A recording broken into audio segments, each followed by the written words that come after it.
Hello, my name is Marcus. I'm the compiler of a collection of therapy quotes entitled 1001 Windmills of the Mind. A collection of quotes taken from what's often called the psychodynamic or the psychoanalytic experience, which long ago, as I understand it, was referred to by some as philosophical medicine, helping one, or narrative medicine, helping one to find their story. The song you're hearing in the background, sorry it's not too clear, is a song, it's about grief, named Olsun, O-L-S-U-N. The singer is Sertab Erener from Turkey, and she sort of describes the 5 stages of grief in that song. How when she had the loss of the relationship, the mind is a rushing river of thoughts trying to process it. And when it couldn't, it would try to repress the pain. She went to buy a cat, and then, but told herself she's got to admit the truth. Can you hear it?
In the music video, you can see her, holding a fig tree, hugging a fig tree, looking for support, for grounding. So it's we need what's called differentiation, a psychic phenomena referred to as differentiation, where the baby feels safe to know himself as distinct from his mother. Because in the beginning it's all meshed up, it's all blurred up, symbiotic, merged, fusion, mother, baby, oneness, blissful. It's a blissful oneness in the beginning and all that. But if it's beyond the critical time, it's going to be a painful oneness. So it's just appropriate for the baby to be in a blissful symbiotic oneness in the uterus for 9 months, and then for the first 4 to 5 months after birth, he's meant to be in a blissful oneness. And then at the age of 4 to 5 months, he hatches out, or differentiates out from the blurredness of the two, from that mesh of the mother's concept and the baby's concept all being meshed up. Out of that mesh, the child's sense of identity consolidates and hatches out. That's called differentiation. And it's a gradual process from 4 to 5 months to 18 months, they call it, all right? And if the child has that, then he has the ability to mourn losses. Because when you have your amness, your beingness, your feelings can be there. I feel, therefore I am. You don't have your amness, you don't really have your feelings. You have your sensations of anger and all that in the survival brain, but you don't have the feelings from like the mammal side of us, right? I mean the body side of us, versus the sensations of the limbic system in the amygdala and the spine and the brainstem that just thinks about survival. So we have like two kind of groupings of feelings. The main ones that we're familiar with, like joy, sadness, tenderness, affection, play, reparation, feel badly, make a mistake, calm, delight, curiosity, wonderment, spontaneity, and freshness, and pleasure, and the more quote-unquote more human side of being human, which includes sadness, because there are losses, and we need sadness to admit a loss. Okay. And mainly it's the joy and the pleasure of being in our body.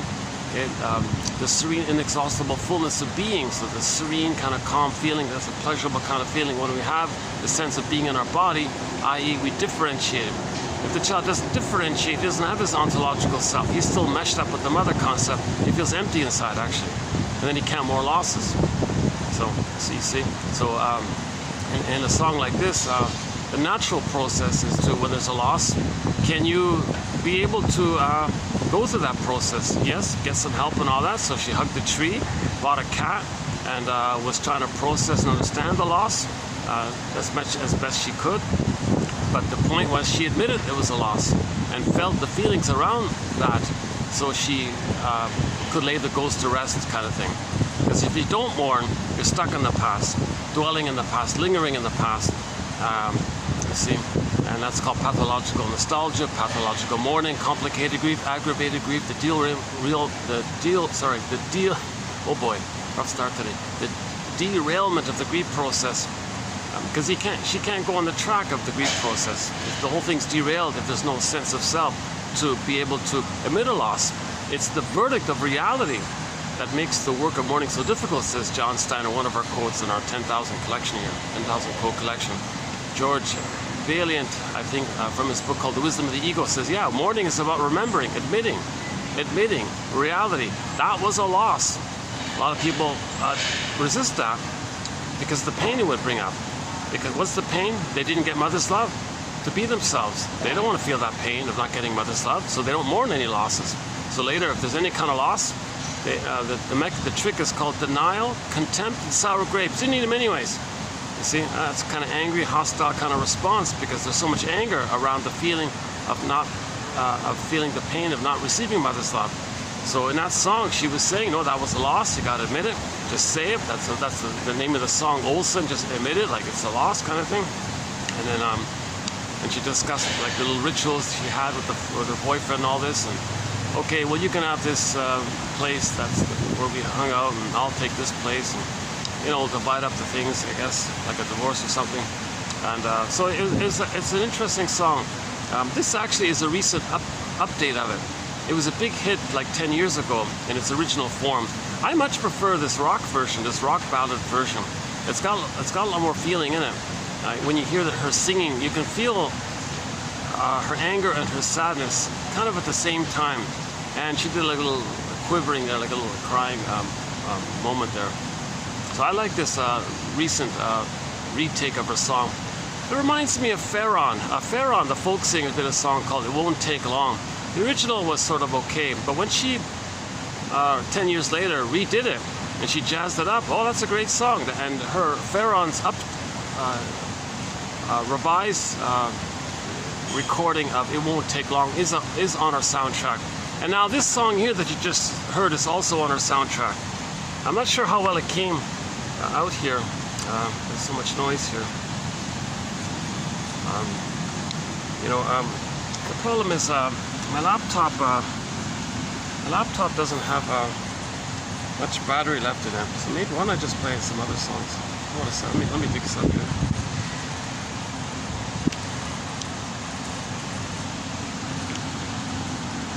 Yeah, look at that. The battery's already half gone. I've only got like 10 minutes with the battery on my laptop. I'm using a very, very, really old laptop. You won't believe how old this laptop is. Like it was secondhand. It was discarded, and the shop guy said, "Well, we're going to throw it away here. Well, if you want, I'll give it to you for a small price, kind of thing." And I managed to use. I've managed to use. It's got a lot of problems, but I've managed to still use it for the past, like 10 years roughly, and I don't know how old it was when I got it. So this really is on its last legs. Let's play, but I haven't played any songs in such a long time here. Let's do our theme song, because I'm going to run out of battery. Our theme song to 1001, so just quickly, 1001 Windmills of the Mind is a collection of 10,000 quotes, something like this. Okay, we got 10,000 quotes. Some are kind of short, some are kind of longer. This is pretty sort of typical, basically. So like some are short, some are long. 2,000 pages, single space like this. It represents, in my humble opinion, the greatest hits of psychoanalysis. Now, I'm not a shrink or a professor, so if I get these quotes, you're going to get it. These quotes are clear, easy to read, easy to understand, not too short, not too long. They're relevant to the topic of how do we heal our soul, how do we heal from attachment trauma. That's sort of the issue here. The baby has attachment needs as for a secure attachment style. And yesterday we discussed, so we talked more about it yesterday, about the secure attachment style. If that's not met, that's called attachment trauma. Attachment trauma. As an emergency, the child freezes up or puts into cold storage his soul, his authentic self. Emotional hypothermia, emotional catatonia, okay, emotional coma, and or the image is his authentic self is petrified, turned to stone. Oh, hang on. I missed it. Once in a while, the swan back there that flaps his wings. If he does it again, I'll run over. But it's a pretty cool sight, yeah. And when we have to repress or deny or freeze up or turn to stone or petrify our authentic self, the jargon is alexithymia, affect phobia, emotional illiteracy. So we don't have access to our feelings. I mean, the human side, the quote-unquote more human side of being human. Joy is the baseline one, sadness, and so on, for losses. You know, and then the byproduct of this is that we don't really feel real and alive.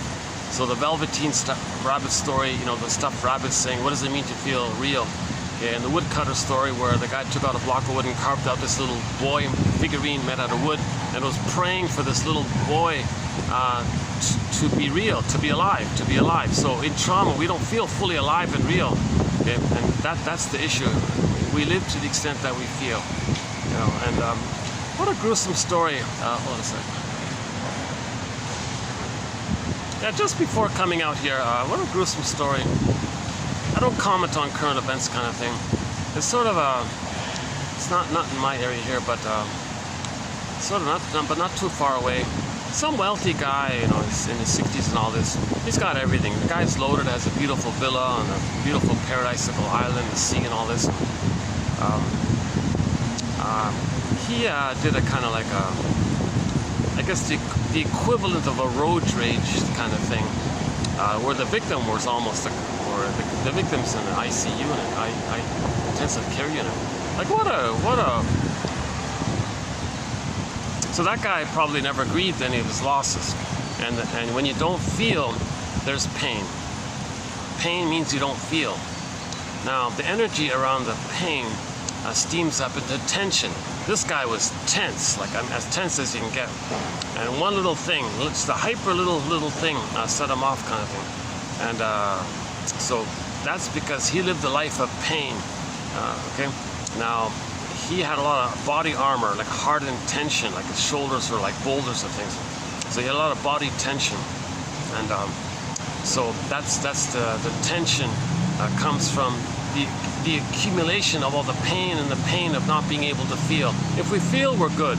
Our system flows, our physiology realigns itself normally. But if we can't feel, because we don't have an identity to feel, then the body reacts in pain, and the body bears the burden, and there's a lot of pain around this. Now the pain, the phrase is, well, now the steam is building up called tension, and the people are always going through like blowing off steam kind of thing. And I guess he disciplined himself to kind of hold it all in all the time. And one day, a trivial, micro little, really a minuscule little, trivial, harmless little thing, and he almost murdered this poor lady. What a gruesome story. I feel very sad about that. I was shocked reading about that story. I try not to read the news when I come out to do a video, but once in a while it catches something like that. But there's an example of a guy who never grieved. There's a guy who didn't grieve. Yeah. So that guy, despite his wealth, and immense luxurious lifestyle, he could never grieve. Okay. So whatever materialism you would get, whatever success and money you get afterwards, whatever prestige and fame you get afterwards, okay, that's symbolic, brother. Okay. Whatever you get post age 3 never translates to getting the actual needed love mother experience with the breastfeeding time. That was missing. Maybe he was given the bottle or something, or maybe the powder stuff, and, or mother didn't do it right or something. So he didn't get that primary, what they call a secure attachment style. The rhythm of safety, a blissful oneness to the mother's mirroring, skin-to-skin contact, holding safely. All that stuff was missing. So now one Janov says some babies are abused in the uterus. So if that guy's mother, I don't want to make it personal here. So this just in general terms, if a mother smokes or drinks while pregnant, that baby can be born with PTSD, all wrapped up with PTSD. Now he's got tension, and he's blowing off steam all the time. So one of our chapters, we have 60 booklets in our encyclopedia. One of the booklets is on complicated grief, addressing this whole issue and try to understand why aren't people admitting a loss? Why are people saying, didn't matter, I'll just forget it, life is short, move on? Why are people denying and brushing it off like nothing happened? Okay, that's a defense mechanism. Okay, defense mechanisms are things we do, say in our mind, believe, whatever, to get us away from pain. Because a loss is a pain. Okay, a loss is a pain, but so to not feel the pain, we may relive a model that we recreated with the mother. What model are we talking about? Well, mother had all the power, she shamed the baby. Okay? In trauma, the baby identifies with the aggressor. His unloved, shamed self, he finds proxies for and says they're no good. Okay? Now, meanwhile, he's empty. So he regresses back to the time in the uterus when he was on the throne. All babies think they're little gods and kings on the throne. Okay? So then he reverts to that imagery, that once upon a time he was special and chosen and one with the blissful mother. It's all about him, everything's for him, that kind of thing. So that's called infantile megalomania, glorified self, idealized self, egocentricity, primary narcissism. It's all about you, everything's for you, etc. So the person can revert to that kind of thing. It's a huge irony because the baby isn't a god or a king, but he'll take refuge in that time when he thought that. Meanwhile, his real self, his authentic self, which is so shamed and devalued, he finds proxies for. Okay? So when he says others are no good, it distracts him of the experience the mother's saying to him, baby, you're no good. Meaning from the baby's experience of the mother. The mother may have been kind and well-meaning, but if she misattuned or malattuned, bottled breast, force feeding or scheduled feeding. From the baby's expense, from the baby's experience, from the baby's side, this is a huge shaming experience where he believes the mother rejects him and hates him and says he's no good. So the baby says, oh, I'm no good. So he goes back to the uterus when he was on the king. His true self is devalued. He finds proxies and say, you're no good. Because there's two parts here. His real self is projected out and shames, and he hates the proxy character. The proxy is someone who feels for him, plays a role for him, plays his identity for him, or does something for him. So the proxy is anyone else who he's going to say is no good. Meanwhile, he reverts to the time in the uterus when he was on the throne. So he's self-sufficient, superior, and you're no good. Okay? Now, why is he doing it like that? Because all babies must have a mother. So the mother shamed him. He becomes the shaming mother. You see? To have a bond to the mother, we all know that no baby would make it without a mother. So he identifies with the aggressor. This phenomenon is called identification with the aggressor. I spent a fair bit of time in the last video. I highly recommend the last few videos. They were pretty good. How's the lighting here? Sorry about the lighting. The lighting kind of shifts on me here depending on the weather. So we spent some good videos recently on identification with the aggressor. Actually, all of the videos have been pretty good. There's been some good videos, a lot of great content. I feel excited that I'm finding excellent quotes. Now, once again, my commentary, I have anxiety and all this, so I can imagine it's not, I'm not a professional speaker. I'm not a professor. I'm not a shrink. I only have a BA. Keep that in mind. I'm only the compiler of the quotes. I haven't been analyzed even, so my give back to the quotes are posted below. But nevertheless, I feel like the quotes are very strong and they stand on their own kind of thing. And my hope is that someone will focus on the quotes and not judge the quotes by yours truly. But we posted some great quotes, and I kind of summarized it a little bit last time. Tell you the truth, I got a late start here today, so this will be a kind of a shorter video. Let me double check the battery. Let's holding up here. Oh, look at that. The battery's draining quickly on me. Oh, son of a gun. Oh, no. Oh, I did it again. Okay, okay, this will be done in 2 parts. I only have an hour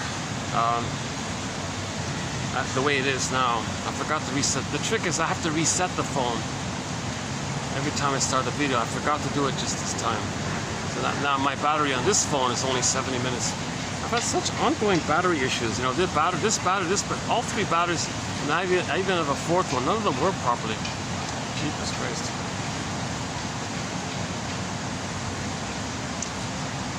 So I think this will be a 2-parter. So this will be part 1, and I'll do a part 2. When this battery runs out, I'll reset it and continue in part 2. But oh yeah, so let's do our theme song. So what I was trying to get to was, what I'm trying to lead up to is our theme song. I gotta get the keyboard. I gotta open it. Our theme song to 1001 Windmills of the Mind is Katja, a very popular singer from Germany named Katja Epstein from Germany. She does a very good cover in German of the song Windmills of the Mind. And this collection is actually named after that song. She did such a great job, and I love playing it. And I haven't played in such a long time, so I gotta play it because I miss it so much. So let's do our theme song here. 1001 Windmills of the Mind.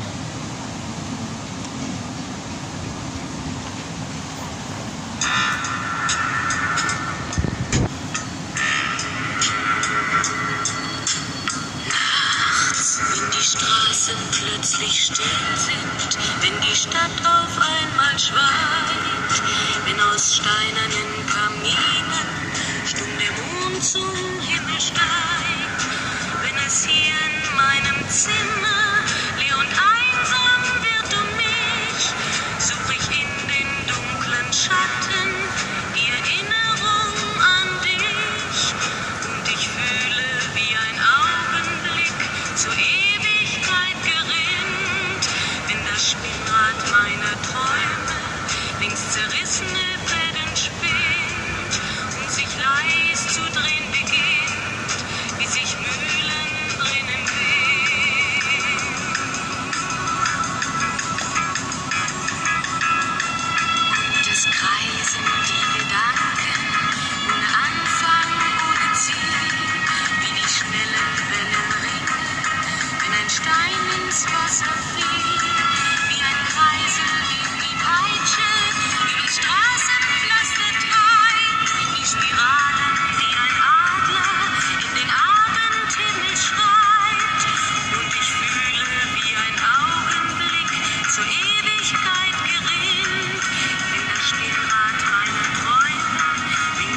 zerrissene Fäden spinnt und sich leis zu drehen beginnt, wie sich Mühlen drehen im Wind.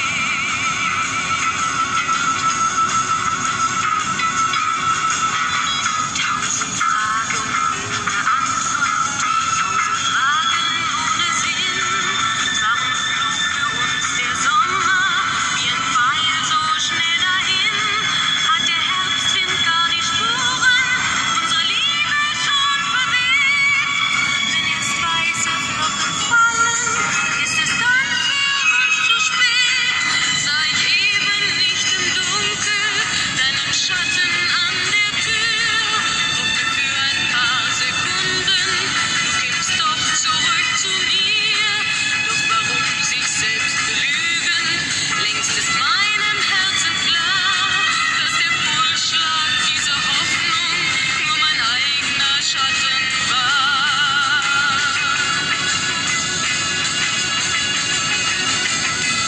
Und ich fühle, wie der Augenblick zur Ewigkeit gerinnt, wenn das Spielbrett meiner Träume links zerrissene Fäden spinnt und sich leis zu drehen beginnt, sich im Kreis zu drehen beginnt, wie sich Mühlen drehen im Wind, wie sich Mühlen drehen im Wind.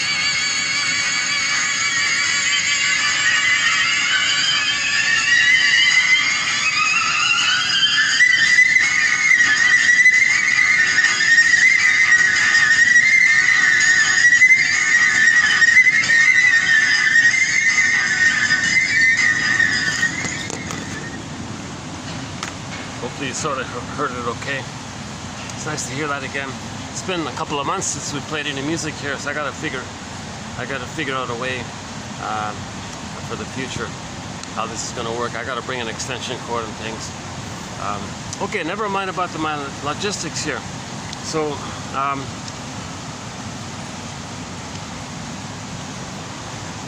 okay, I'm not gonna. I think once in a while I give myself a little bit of a break.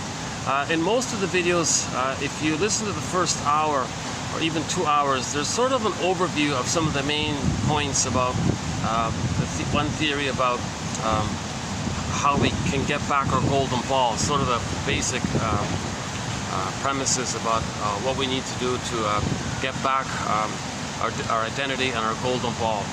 Okay, so once again, the authentic self is frozen, petrified, turned to stone. Okay, that's a pain. It's one metaphor is this core in the Greek myth gets pulled down. It's called repression.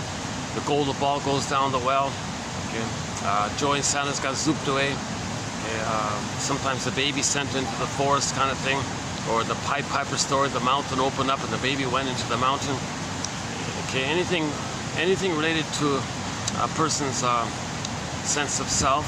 It's like a body usually of some kind, like a person, or it could be an animal, it could be a bear, it could be anything like mammal related, right? If that's wounded or lost or damaged or something. And then the vibrancy of our feelings, that's usually the gold or the treasure or some gems or diamonds or things, okay, whatever, that two parts. So I feel, therefore I am. We have our amness, that's the embodiment, and then the natural animating, the animating expression is the emotion of joy and a wide range of feelings.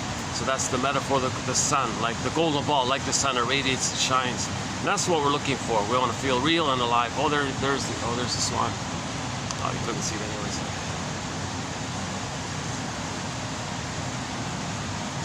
Can I get one more song out of here before the battery runs out? Unless I turn this off and let me power this off. I might at the end I might be able to get one last. What is it? Look at that, eh? Let's shut this off. Maybe at the end of the video I'll be able to do one more closing song here. Okay, let's do that.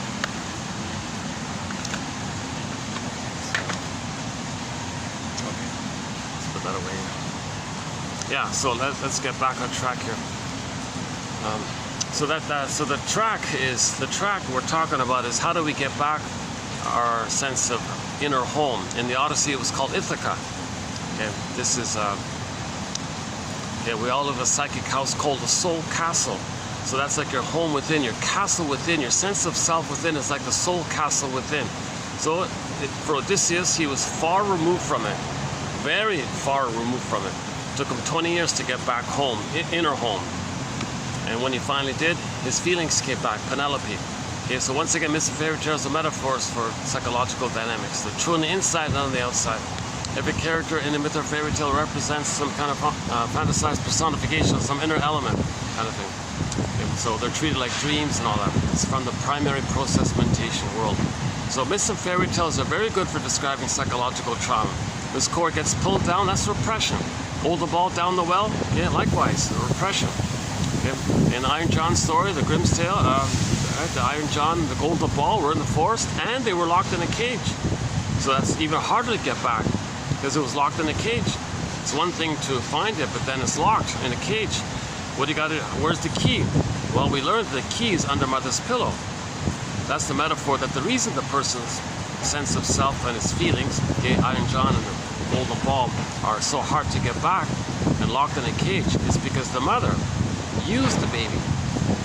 She used the baby to try to meet some of her needs. And that's why the key is under her pillow and why the person's golden ball embodiment is locked up. The secret is it's unconscious. Okay? So imagine a pillow. Under the pillow is dark, like shadow, unconscious. There's a key there. Yeah, that means that's the knowledge that we got to make the link that the mother used the baby to meet her unconscious needs, and that's the key or the secret to getting back her golden ball. To admit this painful truth that some mothers, believe it or not, will use the baby in one form or another, in some way or another, to take care of her. And in the process, the mother is so blind to the baby's needs because she only sees the projection of her needs. Some mothers have a baby and say, at last, someone's going to take care of me.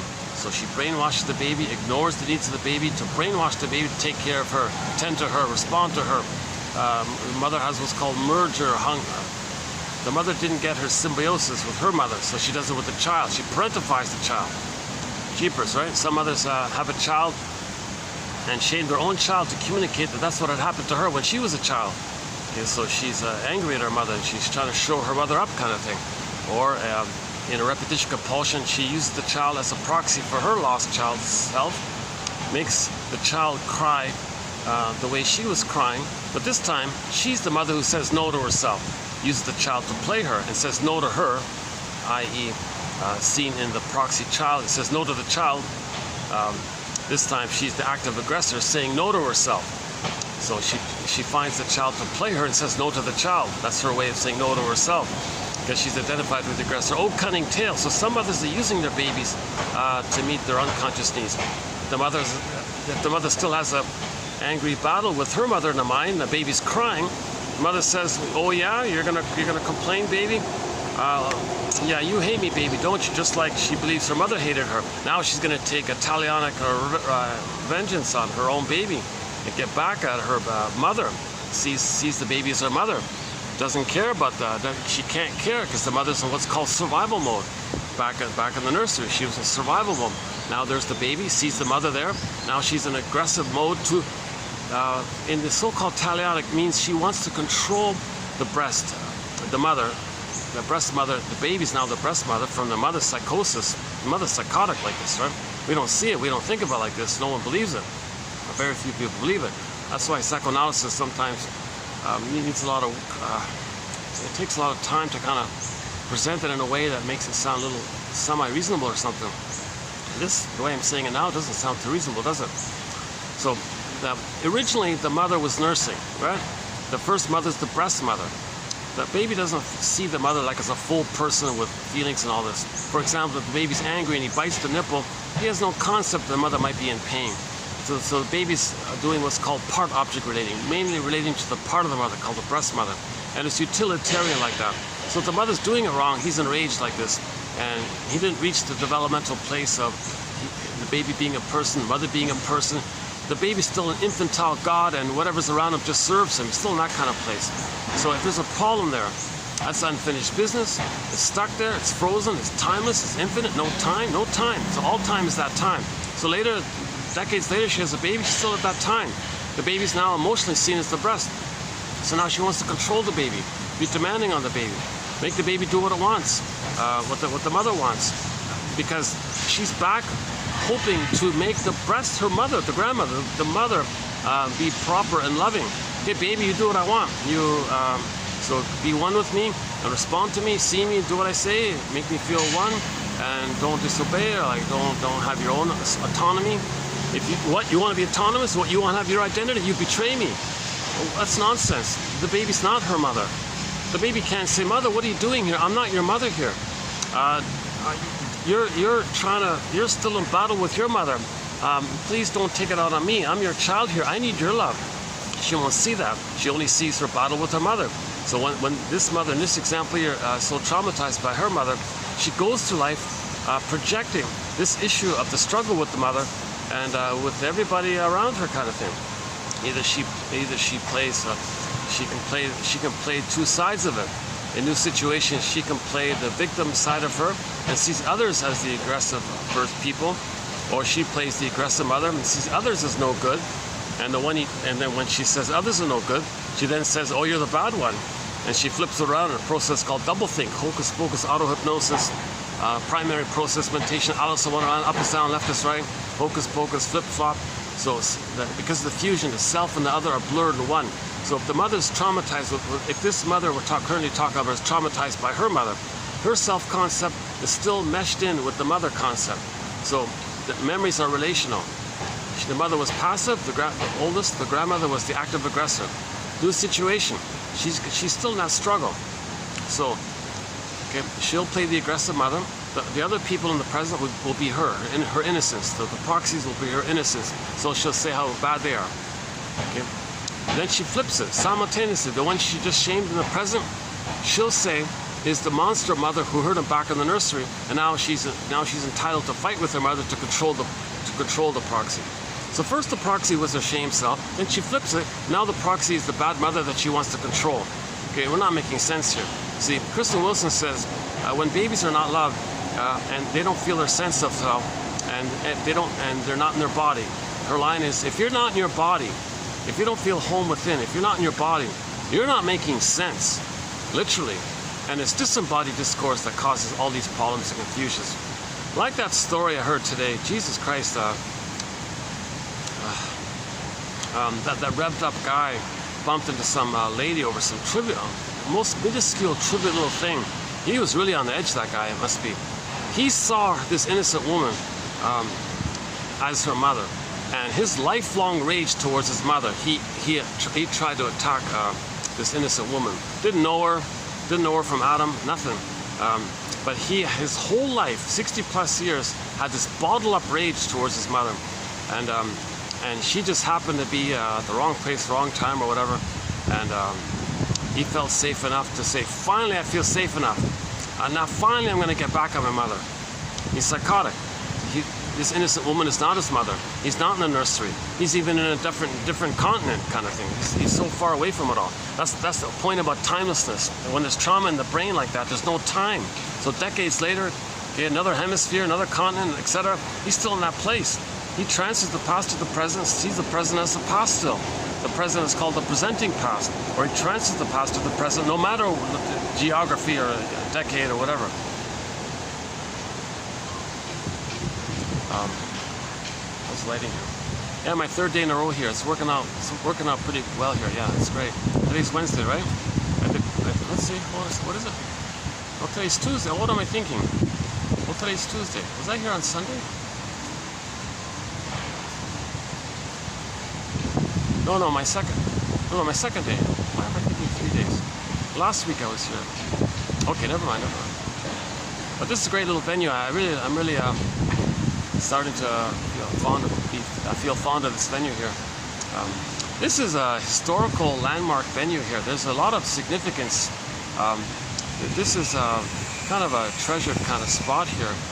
This local area here. I don't really know the full story, to tell you the truth. I just know there's a historical meaning to it, and I don't know when it got converted to like a restaurant kind of place, but they got this nice outdoor area that I'm in now, and they use it for a special event like parties and weddings and company meetings and group functions and kind of things. So they're very commonly you'll see them decorating things, and the landscapers are busy keeping the gardens tidy and all this. Luckily, when it's so hot, people don't want to sit outside. But I got the fan now going here. They brought me a nice fan. I appreciate it. Yeah, thank you for the. So I got a little bit of a breeze by that nice fan across there. And plus there's a little bit of a breeze today. That's great. Yeah.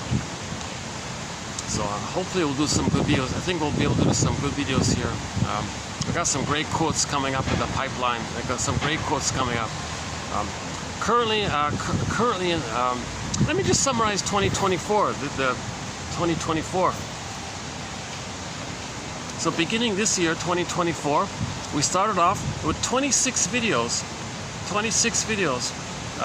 comprising the best top 300 quotes from the famous psychologist Arthur Janoff, a popular rock star kind of psychologist from the early 70s.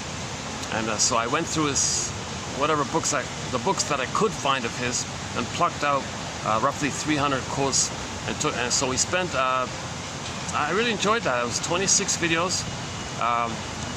Janoff himself kind of summarizes psychology in a clear way, and I plucked out the best of his material. So you're sort of getting the best of the best there. I highly recommend those 26 videos. Plus, there was a tag-on. There was a 3-video special tag-on, a supplement. Following that. We're discussing the difference between genuine catharsis and what they call like a sham catharsis, or a blowing off steam kind of like a fake catharsis. So that's a whole topic there.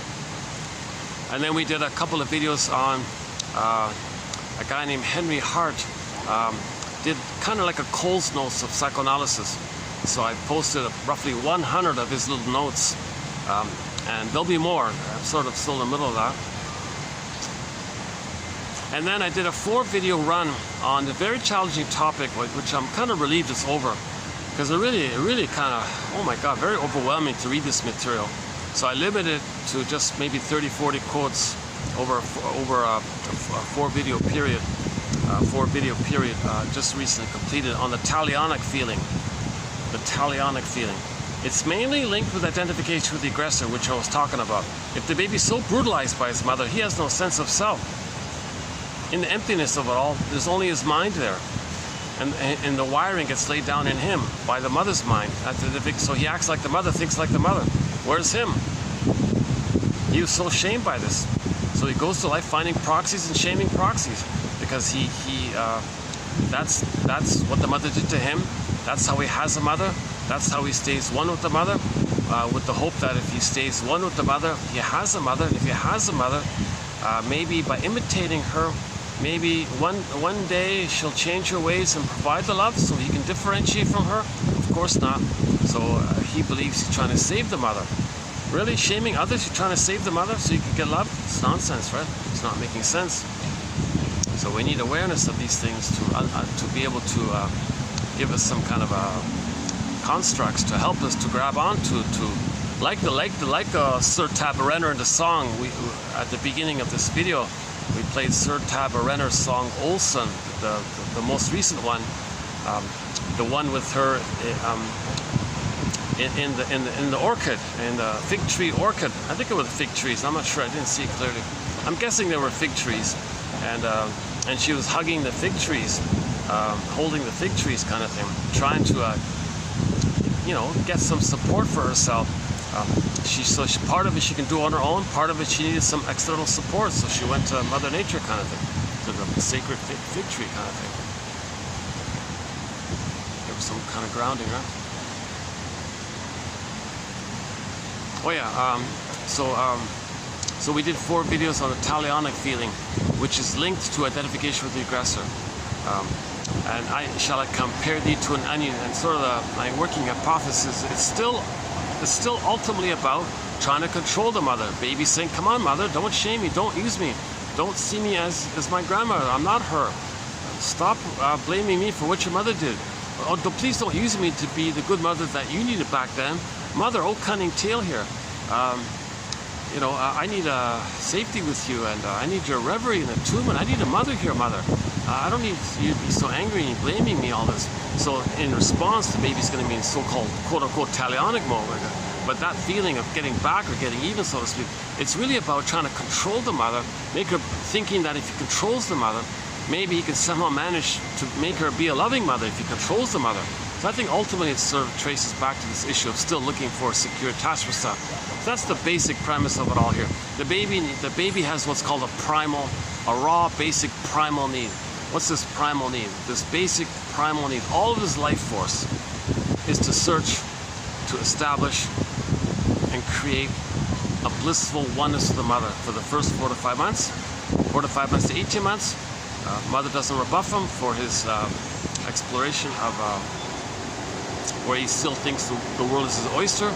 And then from 18 months to 36 months, the mother supports him by providing what's called emotional refueling while the child learns about himself, getting the message that he can do so and not lose her. So we talk about, and that assumes, of course, that there was no birth trauma and there was no prenatal trauma. So in the secure attachment style, there are 5 parts. Each part takes 2 hours to go through. That's, oh my God. So we just as a table of contents for the secure attachment style. There's the uterus life, knowledge of the womb and all this. Okay, the birthing, La Boyer and Klaus and Kenogo, natural childbirth, mother's position, the tailbone, and all this stuff about giving the baby a natural birth. It's a big one. Oh boy. Okay, leave the cord, leave the placenta, the lotus birth, natural birth. Don't remove the baby. No scales. Don't weigh the baby. Don't remove the baby. Just place the baby. Okay, then from birth to 4 to 5 months, skin-to-skin contact, mother-infant dual unity. Don't remove the baby from the mother. Let the baby sleep on the mother. Skin-to-skin. Okay, the bed sheet goes on the back of the baby. Don't put any clothing between the baby and the mother. Skin-to-skin for 4 to 5 months because the emotions communicate back and forth. The skin between the two function like a bridge for the emotions back and forth. In the natural breastfeeding, likewise, the nerves with the child line up with the nerves in the mother, and a cable is there, so that allowing the mother to keep that rhythm of safety and be attuned. It's meant to be like a attunement, like a flow back and forth like this. And the mother's loving gaze and mayors. There's a massive material there. And then 4 to 5 months to 18 months, and then 18 months to 36 months. Those 5 phases comprise different needs and bundle up.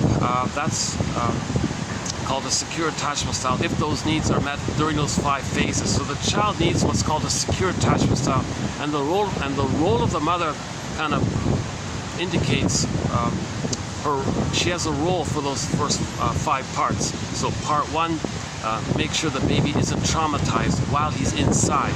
Part 2, make sure she does everything she can to give a natural birth. If there are little complications, then part 3, she's really got to create a blissful oneness to heal any kind of possible birth distress, which she can do, of course. So that's a huge area, that 3rd one. And then the 4th one is from 4 to 5 months to 18 months, and the last one is from 18 months to 36 months. And we talk about the different personality patterns that develop when trauma takes place in those 5 times. So if it's before 18 months, we've got a whole bunch of personality patterns. If it's post 18 months, another personality patterns. Okay, so after the talionic videos, I sort of eased into the BPD personality pattern. So we've done a couple of videos already. So in this video, we'll continue. It's mainly from a self-help book. And once in a while, I'll cover a self-help book if it's, better, if it's like, if it's a little more psychologically minded, or if it's well written, or if it's, so I do have roughly 10% of the quotes in this collection come from very good self-help books, put it that way. Usually these self-help authors have been analyzed, so they come from that kind of place. So I think someone like Jeanette Paris or Tina Gilbertson, I think this lady here, Christine Lawson, I think she's sort of in that area, just sort of in the middle like that. It's still a fluffy self-help book, but she's observant, and it's funny because I initially didn't care for her book because she's too soap opera-y, like she's too dramatic. She focuses on over-the-top extreme in like the 0.00001% of the cases, you know, where the mother does these. So we don't. That's why are people doing that? Like so on the spectrum of the BPD pattern, she's way kind of on the extreme end, but parts of it are sort of middle range there. So I kind of like, I felt like some of the descriptions in general of the BPD pattern, just in general terms, were pretty good.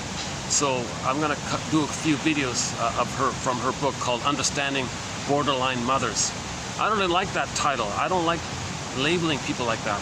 That book should be retitled Understanding Mothers with the BPD sort of personality mind or something. Like humanize her first. She's a person first with a traumatized mind. Okay, so yesterday's quote was, today was it? Wait, today, the first one, I like this one today. We may think of BPD as a kind of PTSD. BPD, borderline personality disorder, like PTSD, post-traumatic stress disorder, may be the natural consequence of the brain's response to emotional trauma, betrayal trauma, attachment trauma. Yeah, mother betrayed the baby, that's a betrayal trauma, huge emotional distress. That's relational trauma, interpersonal trauma, attachment trauma.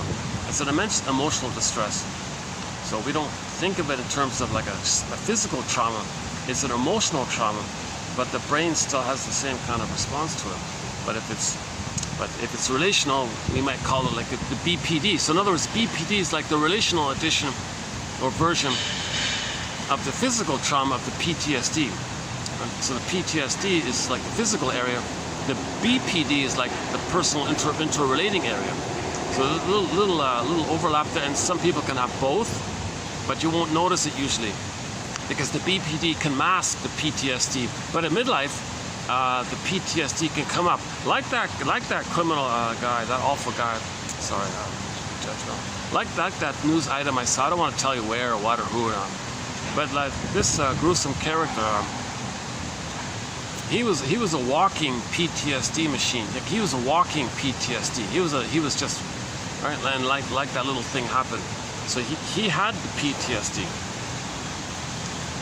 He was hiding it with his personality and whatever money he had that he could use to hide his PTSD by buying things and shopping all the time and creating luxury villas and things or whatever he did. I don't know, and buying up things.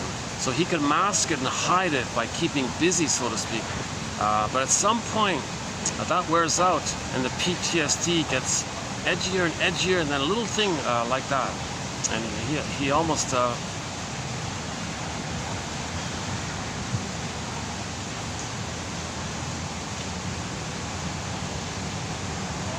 I don't know the full story. I just read like just the first initial sort of initial report of it. I don't know the full details of it. But that guy definitely had PTSD and some kind of personality pattern. Probably. I didn't see his picture, right? Yeah, I didn't even see his picture. I'm gonna guess he had either one of the stinger personality. It's got to be one of the stinger personality patterns. Okay, one of the narcissistic patterns, okay, or the lower functioning BPD pattern. So he may have the BPD pattern all along, and then the PTSD kind of came up, and he bottled it all up. So he had both going, kind of thing. But finally, the PTSD part,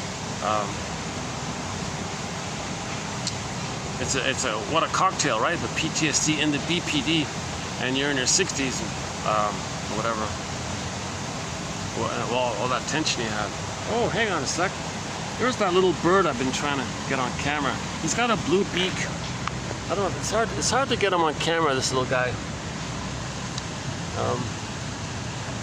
He doesn't. I know on the surface, his feathers are kind of grayish. You don't really see him much.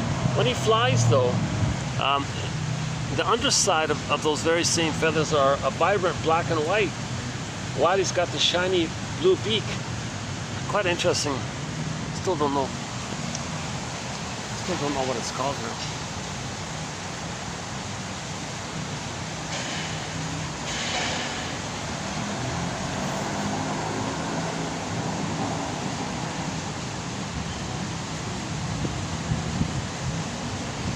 second. Just give me a minute here. Hold on a second.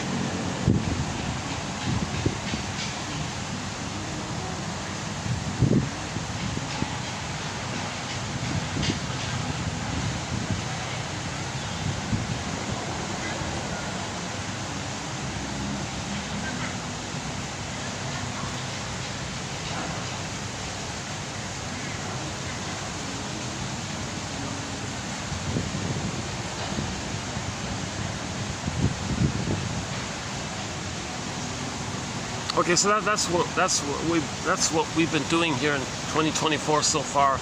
A lot of good stuff just in this year alone.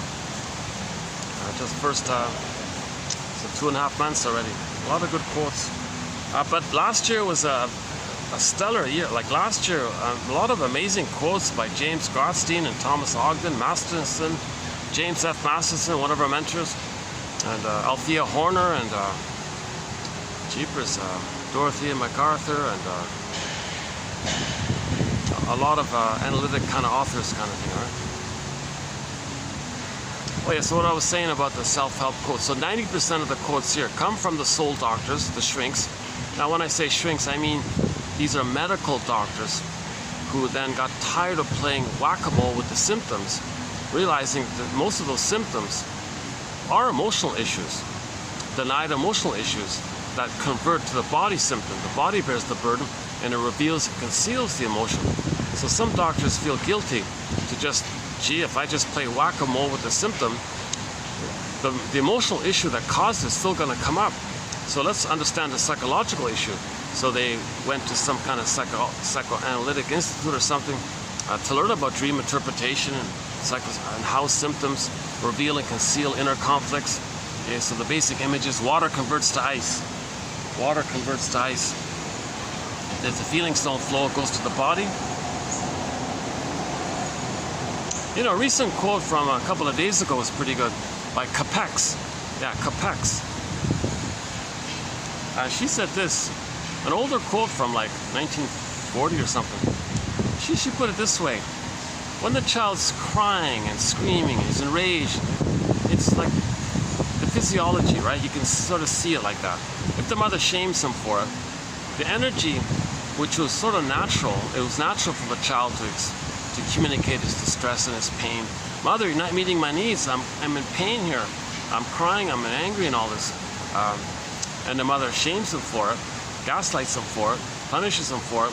Well, what does the child do with all the energy? Well, it goes to the body. It'll search around, find an organ. That organ's going to be overflooded. Now that organ is going to have a problem. That's called a psychosomatic symptom. Now that organ having a problem, it's kind of like a continuation of what the baby was doing. Now the organ is crying and screaming. And there's a psychosomatic symptom. His example was the skin is an organ, so the young lady had all these pimples and things. So it's like she was crying, it went to the skin, now the skin was crying. You see? So now there's a massive industry. Well, mask that, don't hide, it's embarrassing. So ladies put oil over it to cover it or something, put makeup or cosmetics over it. So we're not dealing with the emotional issue that's causing this. So these medical doctors, many medical doctors then say, well, let's branch off here and specialize in the talking cure. So these soul doctor quotes that we have here are from the talking cure perspective, not the med. We don't do the med thing.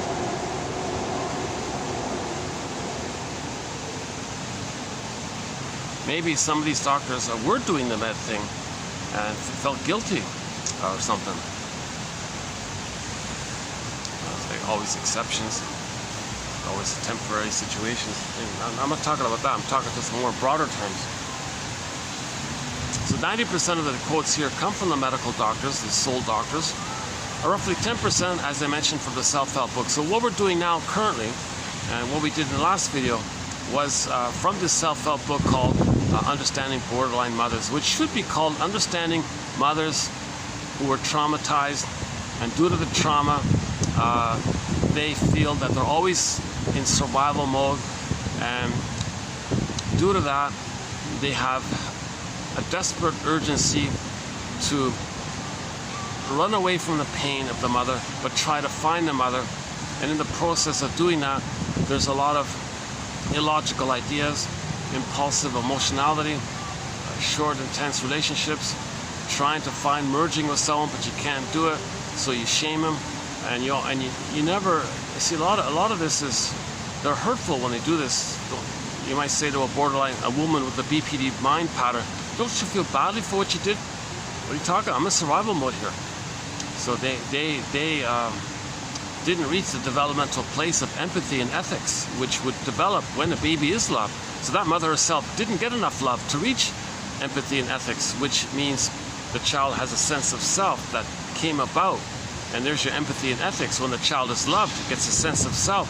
And then you get the golden ball. The golden ball includes empathy and ethics. But when the golden ball went down the well, he's regressed back to the sensations of the visceral response of the survival brain. So once again, we have three brains. The 3-in-1 brain, the famous triune brain. Right? The newest brain is the neocortex, our thinking cap. The middle brain, that's the main one, from our body. And then the brain stem, amygdala, that's the survival side, right? And trauma is recorded in that survival brain. So we don't want babies traumatized so early on, because they're going to go through life with a constant survival mentality. The slogans like, if I'm not greedy, my mother's going to eat me. What? If you're not greedy, your mother's going to eat you? I got to see goodness damaged because my mother damaged my goodness, and I got to be loyal to her. What? You got to hate goodness because you believed your mother hated you, and you're loyal to her? This is crazy. We're not making sense anymore. That's called neurosis or psychosis and all this. Now it's always masked over with the third brain creating excuses and nice sounding ideas and all this. So we can always mask this kind of thing. You got to look at what's going on underneath. Because the first brain is kind of like all the energies in there. That's sort of the driver of it all. It's like the puppet master. And the third brain is sort of doing the first brain's bidding kind of thing. So what's the first brain's bidding? Well, look for love. Everything's love or a cry for love. Look for love. Didn't get the love. That memory's there. It's like a loop circle and a timeless loop. And there's even a name for the chemicals that seal in this loop. So, look for love. Mother said no, pain. Don't want pain. Still need love. Wait a minute, I don't want the pain, but I need love. That's an immense inner conflict. So what's going on here? So the first brain says to the third brain, help out here. Come on, help out here. Third brain says, I don't understand. What should I do here? Well, here's the memory. I'm giving it to you. Whoa, third brain has this loop. What's this loop here? I don't have language here. You figure it out. So the third brain is following the loop. What's the loop? Oh, cry for love. Okay. So now the person's going to go through life crying for love. Not knowing what love are you talking about here? We're not in the nursery anymore. But the first brain says, yes, we're still in the nursery. Now the third brain doesn't know this, but it's following the puppet master saying, go get mother's love. So the third brain is looking, well, okay, fine, first brain, fine, survival brain, I'll do what you want. So I'll grasp and search and cry for love, whatever's out there. Gee, so it ends up being, somehow ends up being like a kind of a symbol of mother. I get it. I'll search for material and money, cookies and food and ice cream. That's kind of maternal-ish, and that's what you want, right? No, I need the perfect breast mother experience. Well, I'm trying here. But all I can do is search for symbols of mother. Now the issue is the pain creates the third brain to do this, but the third brain, meaning our consciousness, doesn't know this. So that's the thing. We're doing something that we don't know. So we're searching for symbolic mother, and we don't know how absurd it is to think that a pint of ice cream is mother's milk or something. It doesn't work. But we're stuck with this compulsion to get the survival needs met. So it goes to the third brain. The third brain just continues what the first brain was doing. So the first brain, the baby was crying, mother, I need your love. Mother, I need your love. The pain makes him repeat. The pain makes him repeat, right? So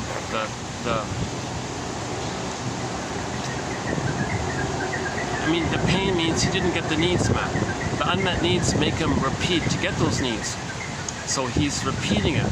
Now, post age 3, that's the critical time, right? Post age 3, you're out of that area. So now the person's going to spend their whole life crying for love, meaning to get their needs met. What needs are we talking about? Well, let's assuming everything was okay in the uterus. Let's assuming the birth was okay. So we're talking about the blissful oneness, where the mother or the baby's breastfed properly, held properly, and seen properly, basically. And there's an attunement and a reverie, and mother's accepting presence and so on. And mother looks at the baby with the "I see you, how wonderful you are. Wow, that's great. You're wonderful. I see you." Like that kind of admiration. That's awesome kind of thing. If they don't get that, today's quote, Lawson says she might become the bully queen BPD. So we'll get to that one. That might lead to the bully pattern if they don't get that kind.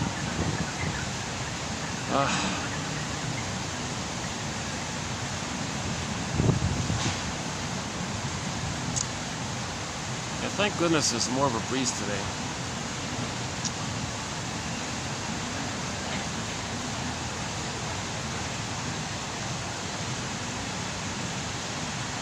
Yeah, I guess I'm having a little bit of an off day today.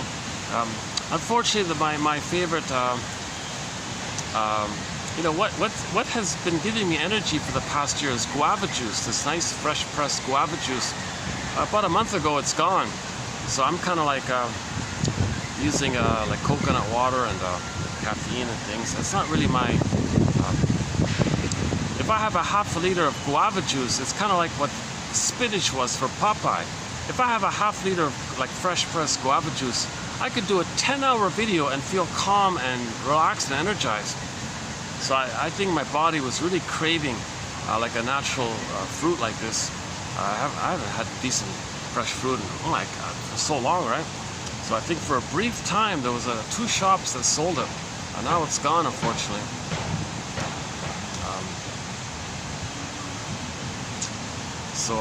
Yeah, I'm not feeling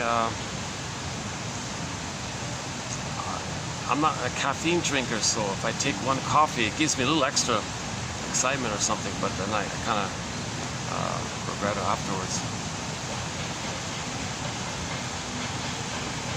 I miss the nutrients like from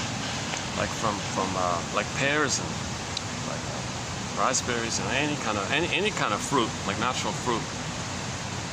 It's even hard to get like a good pomelo now. Jeepers, I used to use the pomelo. Like I'm sort of like a fruits, vegetable. You can't find jeepers. There's a whole topic. I'm getting off topic here, but anyways, in TQ, if you look up TQ 2725, part 3 of 3, there's sort of a discussion in that kind of sociological area. We don't really talk about social outer events too much, just on a rare occasion. But somebody said, you know, you got to be balanced. You got to include biology, sociology. You got to be more inclusive.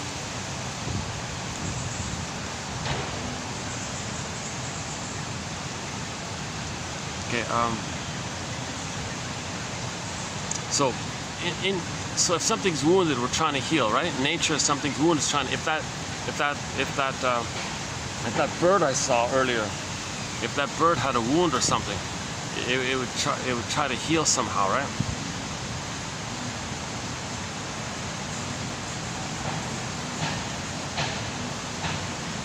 Yeah, I'm getting sweating up here. I'm sweating again. Even though I've got a breeze here, it's like you don't see it, but it's like 45 with the heat index. It's 35, 36 officially, but with the heat index, it's in the mid 40s.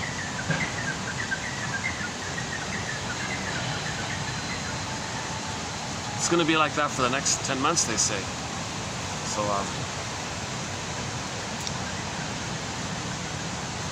I'm thinking I'm going to get my own extension cord and move that fan closer to me. That might be one way of doing it.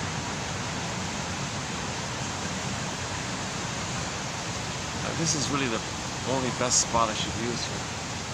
I want to make sure I have enough distance from any of the guests so they don't hear me or feel. And luckily, they don't hear me at the other end. Most of the guests go to the other end where the peacocks are and the nicer open area is. So luckily they don't hear me. So it's a nice little spot for me here, yeah. It took me a long time to find this, my goodness. I just found it just kind of recently, like maybe like, I don't know, 2 months ago, I guess.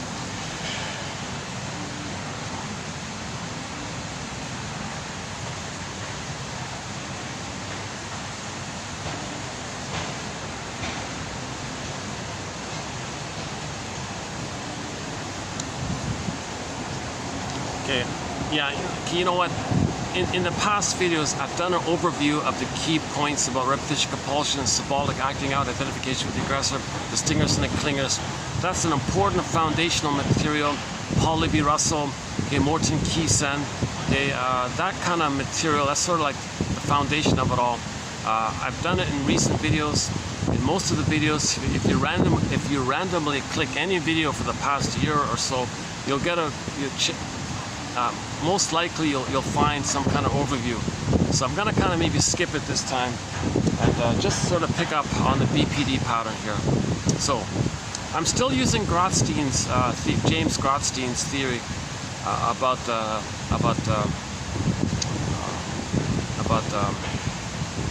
the mind that causes the BPD pattern. So he calls it a fusion between the narcissistic pattern and the bully pattern. So we have a thread on the bully pattern, and we also have various threads on the various narcissistic patterns. So if you take any one of those narcissistic patterns and blur it in, or do a Swiss cheese version of it, where in the whole it goes back to the earlier bully pattern, the more aggressive, belligerent one. Remember, anger means you didn't get your needs met. Anger means the baby didn't get his needs met. Joy and sadness got zooped away. His identity got zooped away. Now you're in survival mind. So anger is just about the survival mind, right? So the BPD is dramatic, hysterical, merger hungry, want to control, greedy, possessive, lies, make up lies, they don't care. They're in survival mode. They're like frantic survival mode. Now this Christine Lawson character, lady, like most self-help authors, she wants to make it appealing. So she talks about four types. It's very common with self-help authors to take a personality pattern and say there are 4 types, 4 versions of it.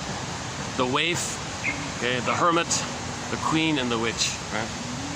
So I'll due to space limitations, I'll just cover the first 2 and a bit of the third one. And in the next video, I'll finish up with the queen one and the witch one.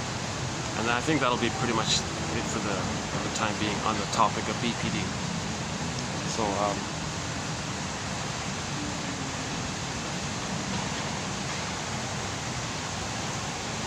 let's just get into it here.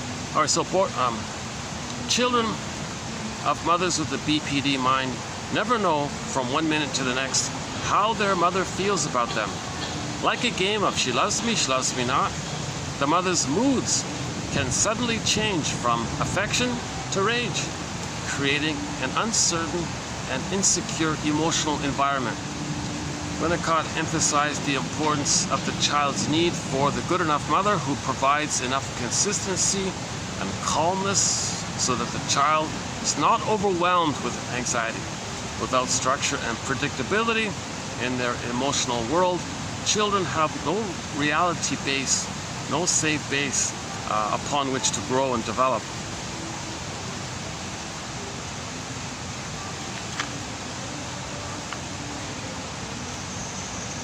Trust is a major issue between mothers with the BPD mind and their children. These children cannot trust their mother who has the BPD mind for many reasons. The mother with the BPD mind is manipulative, distorts the truth, and may even blatantly just make up lies. Unpredictable, overreacts, impulsive, poor judgment, unreliable memory, inconsistent, intrusive. Okay, like Alice who confided in the cat there in the story, children of mothers with the BPD mind may learn to trust a pet more than their own mother. So these mothers are not meeting their baby's needs, obviously, right? So fluctuating desperately. Okay, so two of the psychological dynamics within is called splitting and projective identification. Two major topics. Oh boy.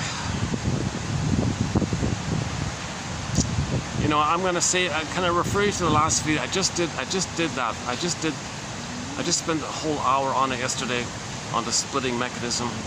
So and Masterson's unit and Masterson's theory about the relational units. I feel like I've kind of covered it already. So one second. Let me just highlight. Let's just do this. Let's just highlight what we've done so far. And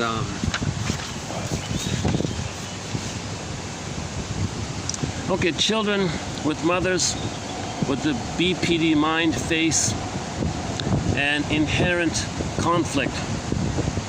Their attachment to mother is crucial for survival, yet if the mother is a threat to their survival, the brain must protect the child from recognizing this.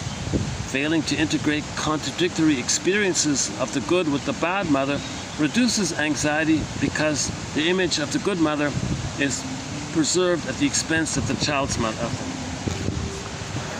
So no matter how abusive the mother is, the child will say, "Oh, mother's wonderful." One example was that the mother hit the baby, hit the little child, and the child looked to his mother and said, "Mother, something just hit me. Something happened. Someone just hit me." The mother just hit the poor child. The child looks to the mother, says, "Mother, someone hit me, help." He can't see that the mother did it. He must see the mother as all good for his survival. He's got to deny it. He totally deny it. And he always must see the mother as all good. So this traces back to the prototype. The first 4 to 5 months, breastfeeding is a matter of heaven or hell for the baby. There's no under heaven or over hell. There's no middle ground there like that. The babies need a blissful oneness to the mother. So if the breastfeeding and the blissful oneness is established, great. He's in heaven. He's in the Garden of Eden, Shambhala, Shangri-La, Nirvana, Paradise, Avalon, whatever. He's in some kind of paradisical state, and he's in a blissful oneness. He's special and one with the powerful mother, all safe, perfect, unconditional love, bliss, union, blissful oneness, merging, blissful oneness, one with the goddess. The ideal breast is considered like a goddess for the baby. Okay, so the baby needs that. If the breastfeeding is okay, he's in heaven. If the mother does any mistake, he can't tolerate it. He can't handle the confusion, the ambivalence. He's still a baby. It's either or, perfect or forget it, all or nothing, heaven or hell. If she makes one mistake, click, he's in hell. The baby's enraged, projects his rage onto the breast image, and morphs the breast image into a devouring monster that wants to gobble him, or a hungry wolf that wants to gobble him, like the boar queen who gobble in the fairy tale White Bear King Valamon, the boar queen. Okay, a metaphor to contain the baby's projection of his rage and oral greed. This boar queen would gobble men up and use their bones as toothpicks. In the Odyssey, it was the Cyclops who would gobble the people up. Okay, and so in Hansel and Gretel, the witch wants to eat the children, all this stuff. Okay, that's just the metaphor of the baby's rage and oral greed. So he can't know it, so he projects it onto the mother, and it's merged as well. So he projects it and morphs the image of the bad breast into a monster. Now he's relating to a monster, he's in hell. He feels shame. Shame is a burning, biting feeling, metaphorized as the scene of hell. Hell is a metaphor for the emotion of shame. Shame is this burning, biting feeling. Okay, that's what the storytellers are doing. They're saying, well, if the needs aren't met, his identity is unaccepted, he feels shame. So the story is he's in hell. So if the mother's doing it wrong, he's in hell. Then he does a trick. It's called splitting. Mother hurting him in hell? No way, I can't see it. No way, my mother can't be hurting me. She's got to be wonderful. She must be wonderful, because he needs the paradise of the mother to feel safe enough to take in the powder stuff or the bad feeding or the rough handling or whatever the mother's offering. He's got to see it as all perfect. See, like that example where the mother hit the baby. Oh, mother, oh, wonderful mother. I think someone just hit me or something. Something just hit me. Help, mother. He can't see that the mother did it. That's for the baby's survival. He cannot make it if he knows the truth that the mother is the one who's hurting him. He'd be a goner. He couldn't do it. So he's got to do a trick of the mind called splitting. Again, splitting, it's called a splitting defense. Once again, defense mechanisms. These are operations of the mind, maneuvers of the mind, mechanisms of the mind. There's a whole book called Mental Mechanisms by Laughlin. That book, plus his sequel called The Neuroses, those two have won a Golden Windmills of the Mind award, by the way. So the child's sort of in defensive mode from his mother, defensive mode from his brain chemistry. He's got to protect himself. It's like the mother's attacking him. So he's in defense kind of. That's why they're called defense mechanisms. So he does this trick like this. So you can think about the borderline women with the BPD pattern or men with the BPD pattern. They flip-flop like this. They're in defensive mode, right? They're always in survival mode. So the way the baby survives the abusive mother is to flip it around like this. No, the mother's not bad. That's a monster. The monster's not my mother. My mother's this made-up goddess one. There's my mother.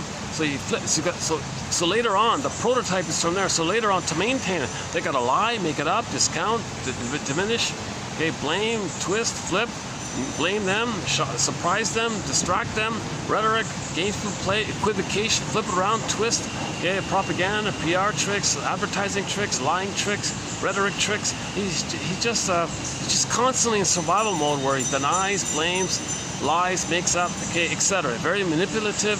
Okay, there's like emotional blackmail and emotional threats and oh my God. So all these babies are raised on guilt and fear, not love. These babies are raised on mothers exploiting her power.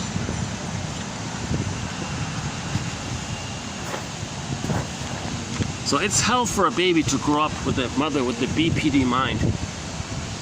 In other words, so this child will use the defense mechanism. He won't be able to reconcile what's going on here. The splitting defense results in a variety of neurobiological effects. As Otto Kernberg points out, although this type of defense may reduce anxiety in children, it can also result in the borderline pattern in the adults. So it just cycles around, intergenerational trauma. If the baby's forced to use splitting, he may grow up with the BPD pattern. Because splitting is sort of the main point about it. Fear of abandonment is the most common symptom of BPD and is shared by all borderlines,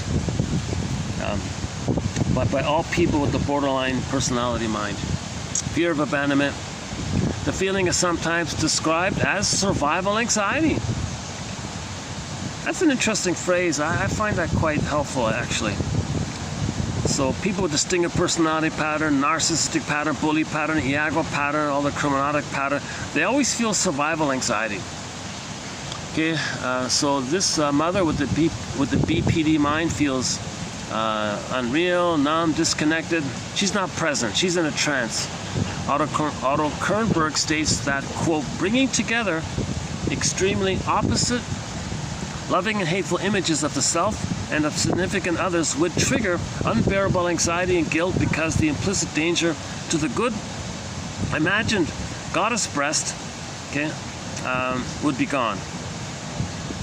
Therefore, there is an active defensive operation as such contradictory self-object images. In other words, disassociation, splitting is the main thing.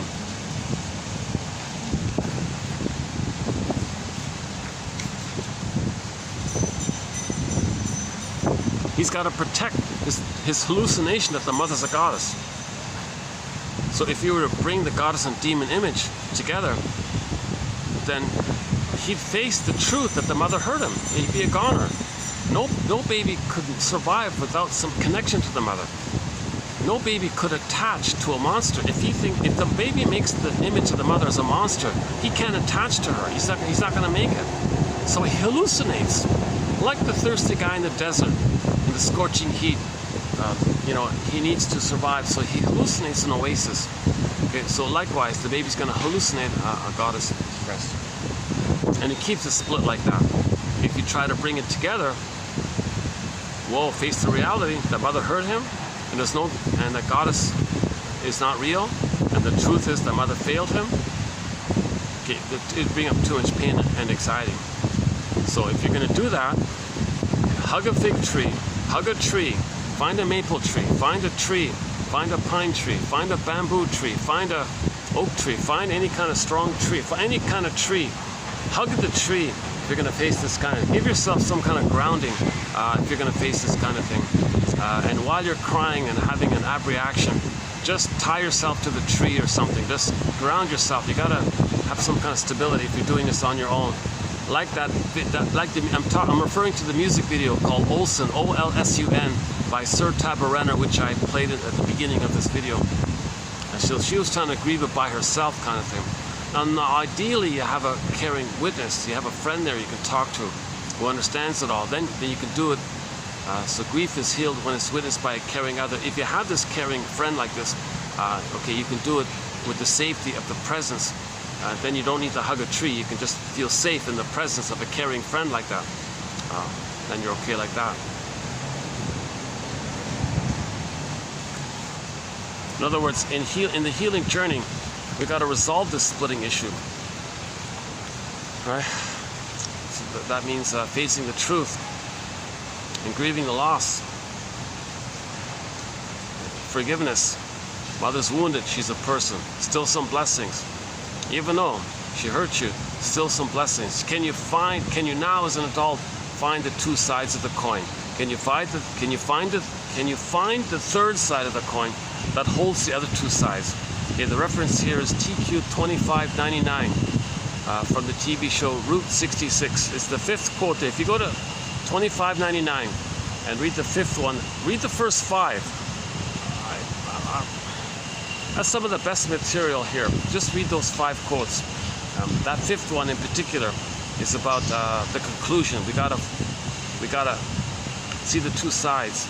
You see, if you know people that never see the two sides, and they're rigid at one side, no, I'm good, they're no good. Like if it's prejudice or something, they can't see the two sides. Okay, that means they're using a splitting mechanism. That means in the mind it's still goddess and demon. They don't have a memory of a mother. They don't have a memory of a mother. They have the elaboration of the bad mother as a monster and a made-up goddess, and they're still stuck like that. So the psychic underpinnings to be able to see things realistically, how the reality that there are two sides of the story is the forgiveness process to reconcile the opposites, bring the two sides together. So our intro for this is Bruce Springsteen. Yes, the singer Bruce Springsteen on YouTube, Independence Day, Toronto. The intro he gives. You know, the guy who filmed it, he was way up in the rafters, so you don't really see him too well. But listen to the audio. That's one of the best psychotherapeutic kind of things I've heard a musician ever say. Bruce Springsteen. Okay. Independence Day, Toronto, right here on YouTube. Just hit the pause button here, open another window, and check that out, and then come back here. That's just the introduction to the healing journey. Okay, so he says, first of all, recognize that your parents, and be startled. Let yourself feel startled that your parents are just people. Hopes and dreams, they were people. It didn't pan out, they were people. Okay, so know their story as people. Rosanna Deerchild, an elder, an indigenous elder, she said, the more I learned of my mother's story, the more of a person. See your parents as people. People, not just parents, like the role of being a father or mother. See them as people. And get their story, and know their story. Understanding, forgiveness, reparation of the other, reparation of the self. Forgive your parents, heal yourself. Understand your parents, heal yourself. If you understand your parents, you'll heal yourself.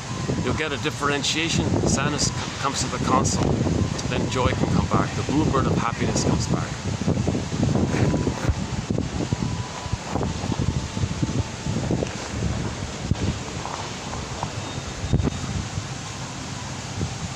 fluctuating between desperately wanting help yet rejecting help.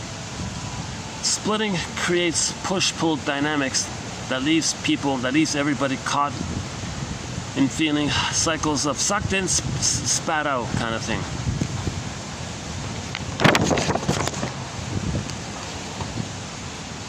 So this is the dual fears of abandonment and engulfment. If they trust someone, they feel engulfed. Mother's gonna gobble them up. If they step back, they're abandoned. So they push people in and push them back. They pull people in and push them back. And they're doing this so-called schizoidal kind of thing, schizoid dilemma. Masterson calls it the schizoid thing, schizoid quality, a schizoid trait, where they always feel on the verge of being engulfed or abandoned. Abandoned, get close, engulfed, step back, abandoned, step closer, no, gonna be engulfed, avoid that, step back, safe, no, danger, abandoned. So you're doing this kind of push-pull thing. So they do that with people. Mothers or men or people with the BPD pattern, you'll see this kind of thing. And people feel tired about it.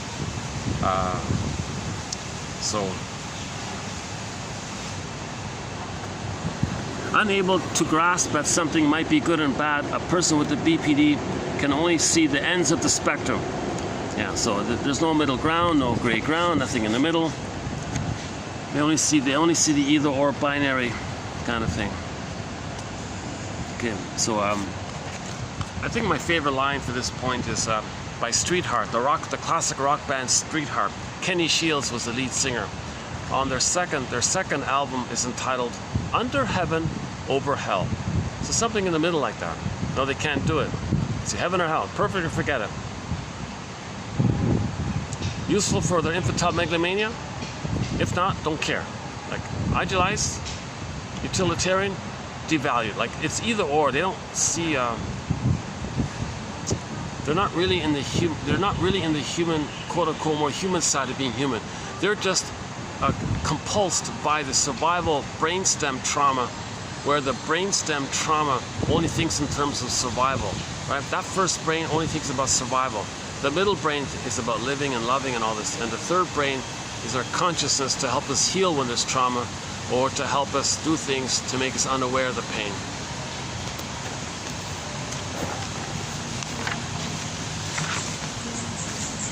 Because the mother with the BPD personality pattern is unable to remember intensely emotional events, she is unable to learn from experience. So there's so much stress going on in the brain becomes damaged. A part of the brain responsible for memory. So something happens, they're still wrapped up in survival mode. That survival mode is always now. But yesterday you did that and it caused a problem. That was yesterday. Now survival mode is now. Like they don't learn from the experience. Because the mother with the BPD pattern is unable to remember intensely emotional events, she is unable to learn from experience. It is impossible to learn from experience if the experience is not remembered, obviously. Thus, they become trapped in repetitive self-destructive behaviors. Although they feel terrible later, they may repeat the behavior because they do not remember the consequences. From the borderline's perspective, lying, the pathological liars, right? They're always lying. Lying feels essential to survival, right? So those are the stinger personality pattern, narcissistic pattern, bully pattern, Iago pattern. They're pretty much always lying. It feels essential to survival. Unconcerned with consequences because she feels she has no option. Because they rarely apologize, they lead their children to believe that the child is wrong, not the mother. Mother, you just hurt me. They can't admit that. They gotta lie. Lying is their survival. They can't admit any kind of truth. So, no, baby, you hurt me. What? No, you hurt me. No, you hurt me. How dare you? And she'll use her power, and it's awful stuff.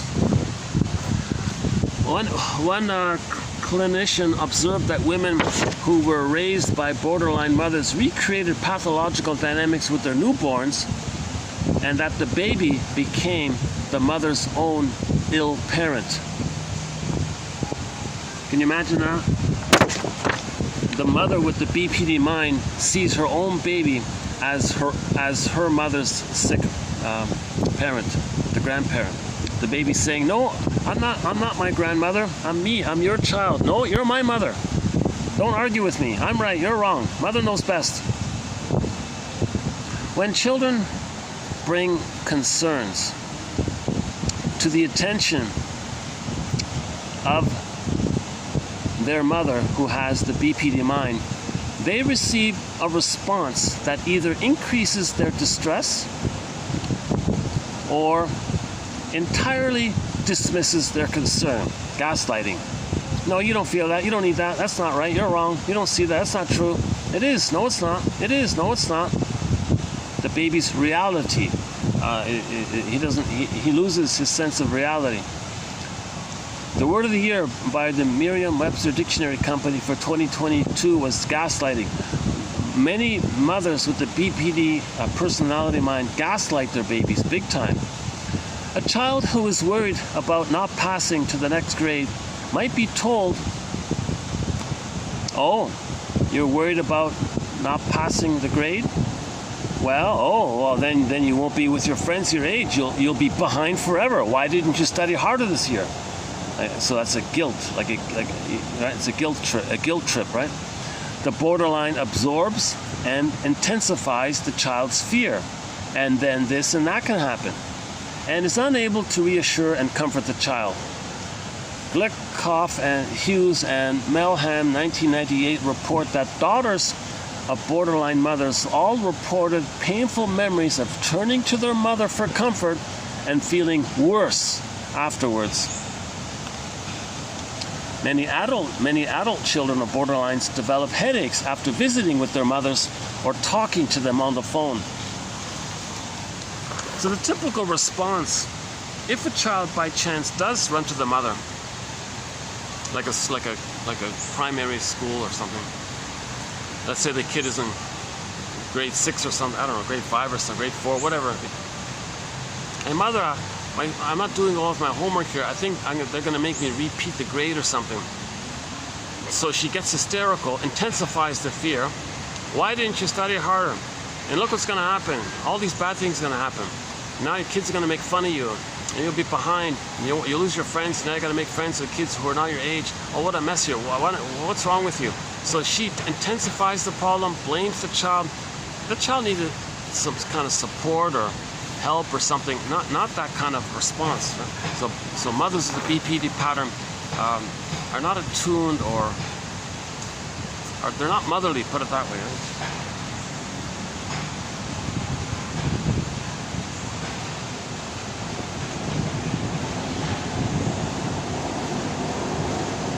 So these children they'll never tell their problems to their children. "How was school today?" "Oh, fine."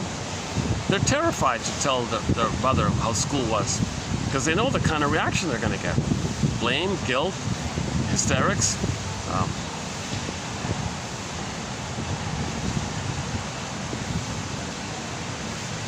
So I think there needs to be a course in high school where all high school students learn how to talk to children, what to say to children or something. Well, no, you don't need manuals. Just help people heal and feel. If you feel, you'll say the right thing. If you're in touch with your feelings, your empathy and ethics and morality will naturally tell you and guide you how to respond to a child's distress. If you're out of touch with your feelings, you're in survival mode and things are hysterical. Right?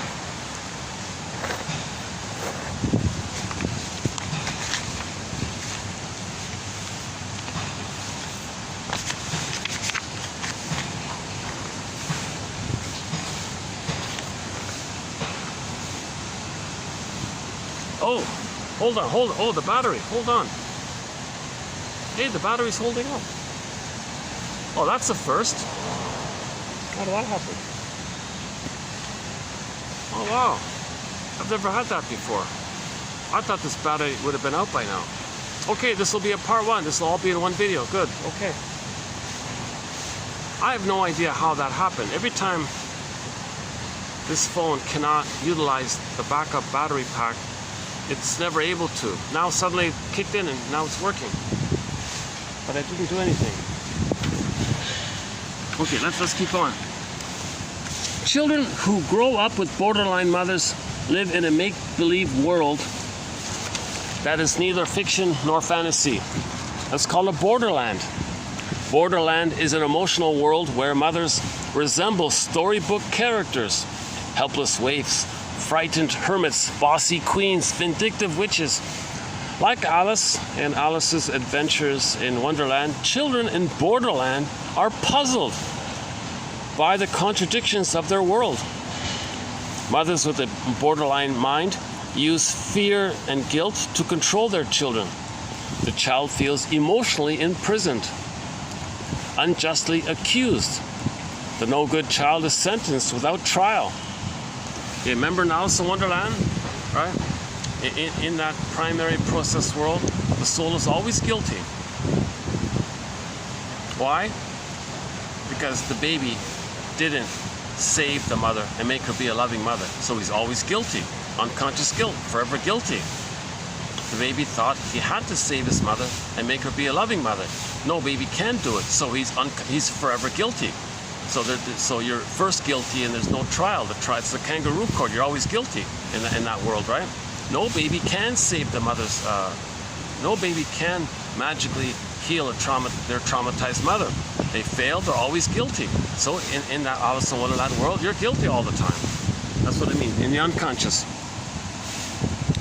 Ernest Wolf, 1988, explains that merger-hungry personalities need to control others completely.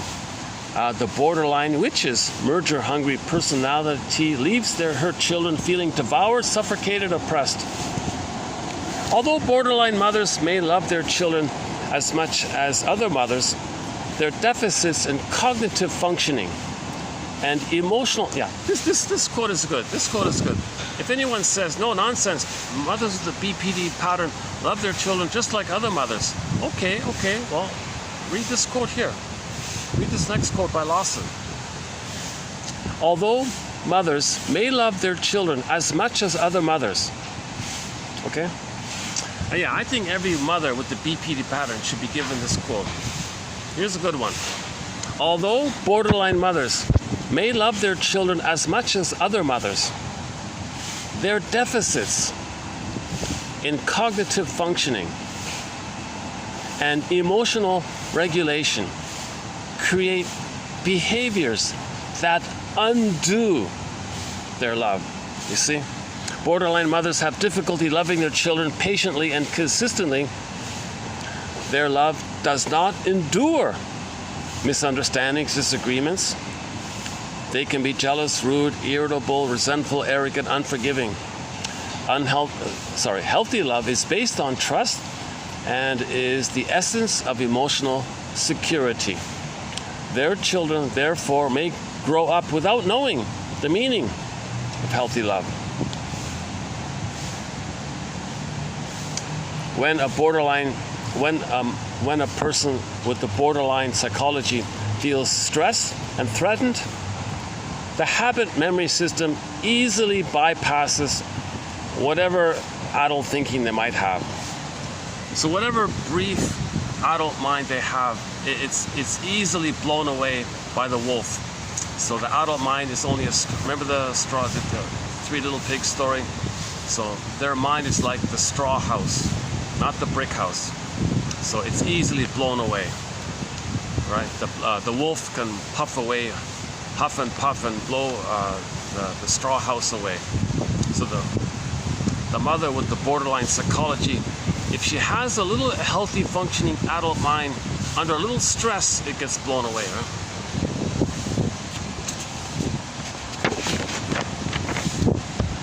The cognitive style seen in borderline psychology consists of a lack of focus or attention to the matter at hand. Yeah, they can't stay on topic because a feeling will come up, so that they're very flighty. They'll change topics, flip it around. blame you, distract, make up stuff, lie, exaggerate, shock you, to surprise you, change topics, say something irrelevant, because they can't stay in any kind of topic, because a feeling will come up. So they're always running away from their feelings. They're emotional fugitives. They have affect phobia. They have an immense phobia of their feelings, so they're always in survival mode away from their feelings. Masterson says, so if the client is talking incessantly, just pause and say, wait a minute, I cannot possibly follow you at this speed. What feelings impel you to rattle on? What feelings? Such a simple thing, right?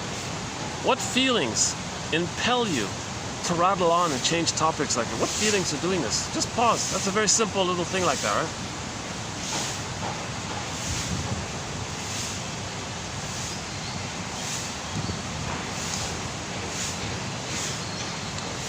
Masterson says, with the BPD pattern, don't ever use the word fear, because fear is like in the present.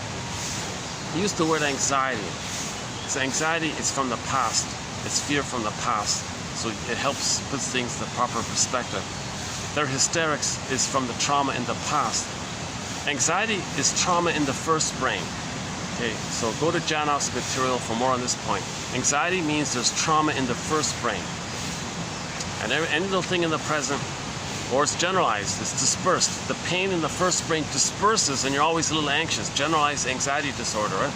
Always a little anxious a little bit. So that means there's trauma in the first brain. So if you say, if the therapist says, are you afraid? No. Whoa, then it exaggerates things. Okay, then refer to what she's going through as anxiety. Now you can maybe calm down a little bit, you see.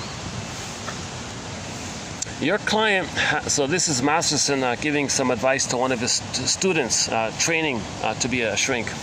Your client has an historical overlay.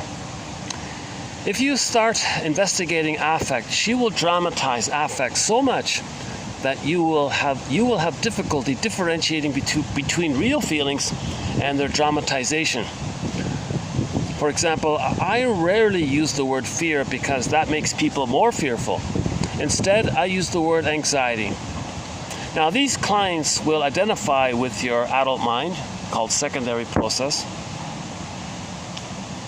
They learn to examine feelings when they start to feel afraid, instead of avoiding them by dramatization and acting out. They learn to contain the drama and view it as anxiety. So the shrink has a healthy adult mind. That's like a brick house. So the client wants to remember that and imitate it, and maybe borrow it, or the shrink lends his healthy ego to the client. The client uses the shrink's healthy ego. Now she can think like the shrink, so to speak, and then realize, oh, okay, now I can investigate my anxiety here. But if the shrink jumps up and says, fear, what are you afraid of? Things get blown out of proportion here.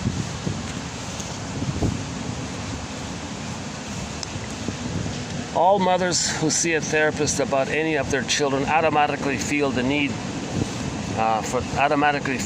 for therapy is a criticism of them. The mothers feel guilty because they usually had been doing some things they shouldn't, and they knew it, but they couldn't stop themselves. Your function is to clarify these feelings.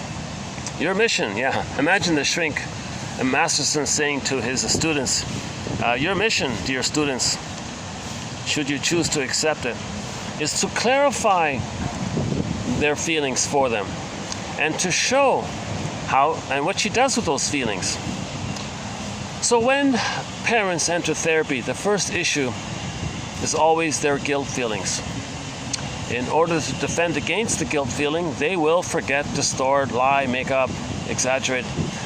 Until you break through the guilt barrier, they cannot bear the increase of guilt that would ensue with the report of an accurate history. You must therefore clarify and help them to express their guilt before proceeding with your analysis.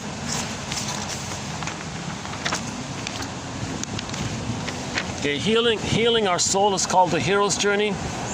So you give up the old way, okay, virgin birth, now new life, life-enhancing return. Early sessions with the client with the BPD pattern can be like walking through a house of mirrors in search of someone. There is a now you see it, now you don't quality to what the client is trying to say. Clients with this personality pattern may change subjects frequently, several times in a session, and their presentations will be laced with lapses and silences, premature conclusions, and the unexpected intrusion of unrelated issues. Therapists may have to endure a confusing variety of complaints, many about the therapist, alternating with rapid changes of affect and repeated reversals by the client as doublethink.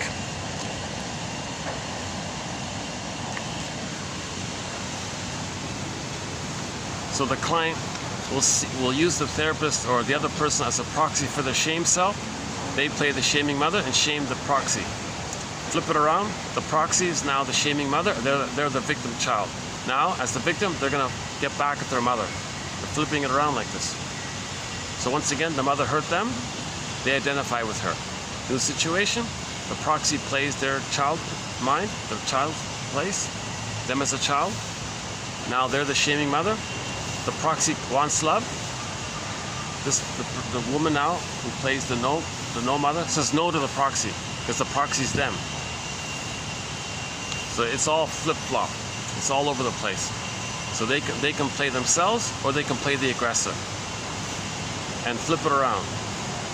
The other person can be themselves or the aggressor. If they're the aggressor, they'll play the victim. Then they'll play the aggressor, and the other person is you as a victimized child, and they're aggressor towards you, doing to you what your mother did to you. Okay, we have a quote on projective identification, so I'll leave that for your reference. That's a very good one.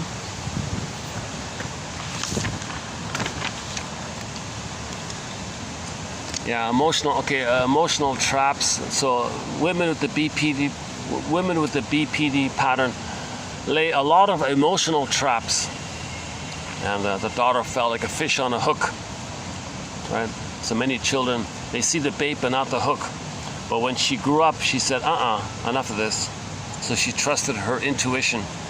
Alice Miller, 1985, writes that if a mother could feel, so here's a sort of like a healing kind of idea here. If a mother could feel somehow, if the mother can get around to somehow feel herself how she is hurting her child, she would be able to discover how she was once injured herself, and so could rid herself of her compulsion to repeat. Parents should want to find out what they are unconsciously doing to their children.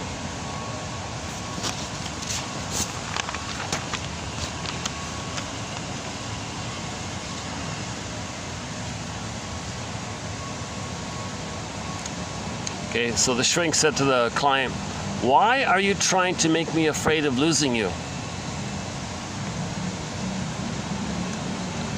If the child cannot leave the primitive perception of her mother, right, as a monster, right, a cyclops, and continue their psychic development, they will believe that they're devoured by her. It's a fantasy. This fantasy derives from such fundamental longings as the child's desire to be independent and the mother's desire to hold on to him.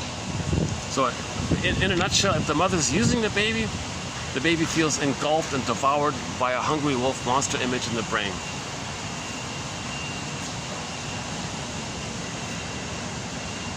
Okay, this Ralph Klein quote is good. I mentioned earlier about the body bears the burden. Yeah, so the truth about our childhood is stored in our body. And although we cannot repress it, and although we can repress it, we can never change it. The mind can be deceived, the feelings manipulated, perceptions confused, the body tricked with medication, but someday the body will present its bill. The body speaks for the soul if the soul doesn't find a voice. The body speaks for the soul if the soul doesn't find a voice. Right? So the psychosomatic symptoms is speaking for the soul because the soul didn't have a voice. Mothers say, parents are not teaching their children how to make a nice statement. Let them feel safe to communicate. Give them a basic emotional dictionary.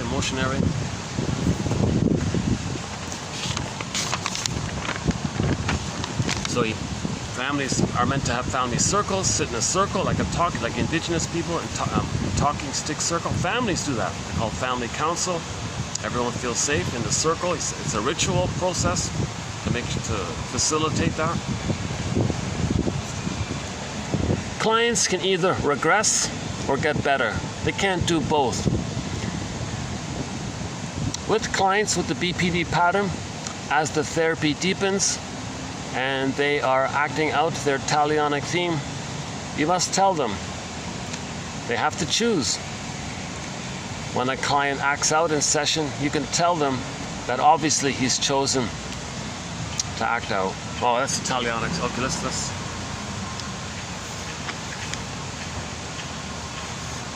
Okay, let's do one more with the BPD here, or two more. Hang on. Oh yeah, okay. The unicorn. Here's a sort of a tale. In 1931, some guy named James Thurber wrote a short story called "The Unicorn in the Garden." It depicts the battle for sanity experienced all too frequently by children of parents with the BPD mind. The borderlines grown children often feel like the characters in Thurber's tale. Sometimes they feel like the husband, hoping to share their excitement and wonder, but are discounted, discredited, and disbelieved. At other times they feel like the wife, fed up with wild stories, fabrication, deceit. Regardless of which way they turn in the emotional labyrinth, they end up feeling crazy. So people with the BPD, they're famous for making others feel crazy. I can't talk to them. I feel crazy when I talk to you. You make me crazy.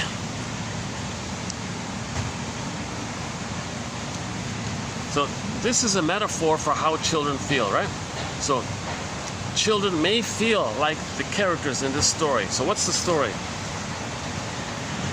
I didn't know it myself. Maybe many people know it already. If not, I'll just do a quick abbreviated version. It's a very short story about a husband and wife living in a nice, beautiful house and all this. They got a big, beautiful garden, wealthy people and all this.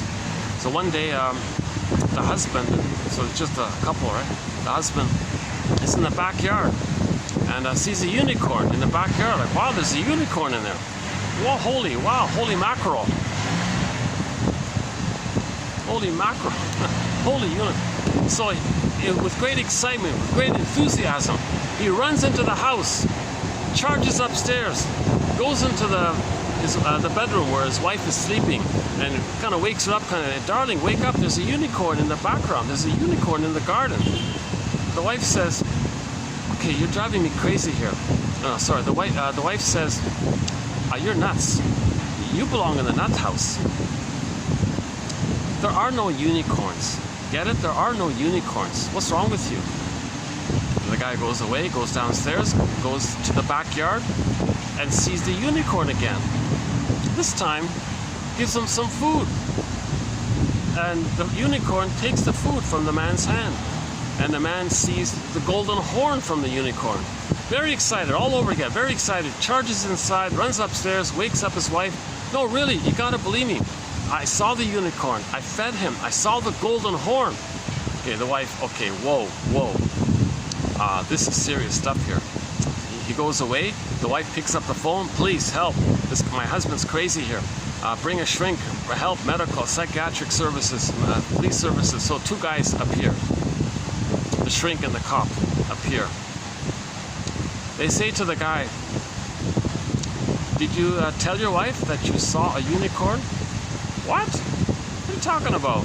There are no unicorns. What are you talking about? That's a mythical creature. What are you talking about? Oh, I see. Oh, thank you very much. The shrink says to the cop, lock her up, take her away. Quite a story, right? It's sort of a dramatic, psychological thriller, horror kind of, not a horror, psychological thriller kind of story. But that's a metaphor for how children feel. Children have excitement to share their discoveries. Mother, I want to talk to you. I found a frog and all. Leave me alone. Don't bother me. You're wasting my time. Don't bother me. That's nonsense. Don't disturb me. And that child's enraged. He's angry at her. He wants to control her. So now there's a kind of Italianic feeling here. He wants to get even at her. Like how the husband got even at her.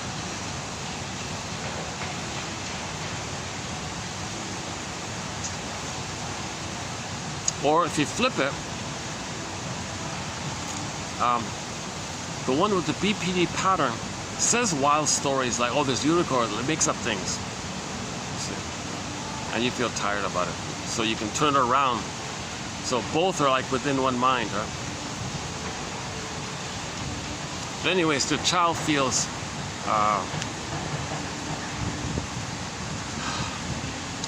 he never feels safe to learn. He can't grow. He can't share his discoveries. Mother, look what I found in the garden here.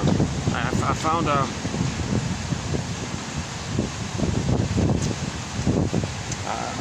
look at this leaf. What an interesting leaf. Oh, don't bother. I'm busy now. Oh. So, imagine that anger as the husband. The husband got back. Because the wife said, husband, you're nuts. You belong in the nut house. Husband's saying, no, you're nuts. You belong in the nut house. So the child is saying, mother, you're crazy for not being a mother here. Why are you rejecting me? Why aren't you being a normal mother? There's something wrong with you. You're crazy. That kind of thing. Why can't you be a normal mother? It's normal to be a mother. Or you're a woman, you're a mother. You gave birth here. Why are you disconnected like this? Why are you not meeting my basic needs here? My developmental needs. So children have the developmental need between 18 months and 36 months to discover the environment, run back to the mother, like the story. Mother, look what I found. And the mother says, that's awesome. Yes, and.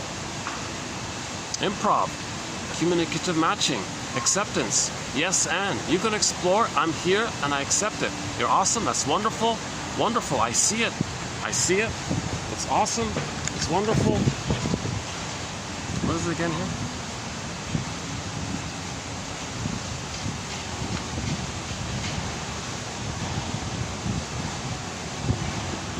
I see you. I see you. This is wonderful. Wow, look at you. Look at that. Look what you found. Look at you. Look at that. Wow, I see it. How wonderful. She's supposed to do that kind of thing, you know. But in that story, she said, you're crazy. Don't bother me, kind of thing. So he has Italianic feeling, and he got back at her. That's the craziness of it all. That was one example. Okay, the next one here. Children. Oops. Sorry.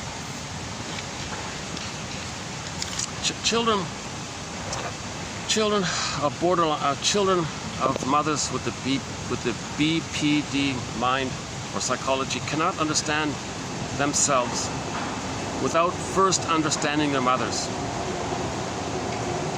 I'll just leave it there. If you don't understand yourself, first understand the mother. You see? Although infant and mother mirror one another, the interaction is a matter of survival for the infant. It makes you who you are, kind of thing. So understand the mother. Oh, here's that one about capex. Here's the capex one. About the psychosomatic symptoms. There is good reason to consider that what have come to be called psychosomatic disorders are the outcome of a disturbance in object relationships, a disturbance between the child and the mother, a problem there, a painful interaction there. emotional energy, which was favorably invested in the relationship, is now diverted to the person's body. Organs, their organs in particular, ours, are now assumed to develop physiological dysfunctions as a result of the pathological emotional investment. A somatic dysfunction may also be considered a regressive attempt to restore object relationships. Still crying. I'm still communicating to you, mother, that I have needs here. You won't let me cry with my tears and my screams? Well, my body's doing it through my symptoms and my aches and my physical problems and my allergies or asthma or falling down or whatever it is. I'm still crying like this. For example, a weeping, exuding skin are appeals to the environment for love, mother, for love, which cannot be sought more directly. Such physiologic communication originates during the early mother-child relationship, in which physiological responses are an essential part of the intercommunication. Okay, this is a good quote here by Capex. Go to TQ 2784. 2784. Hold a sec. Just give me a minute break here. Hold a sec.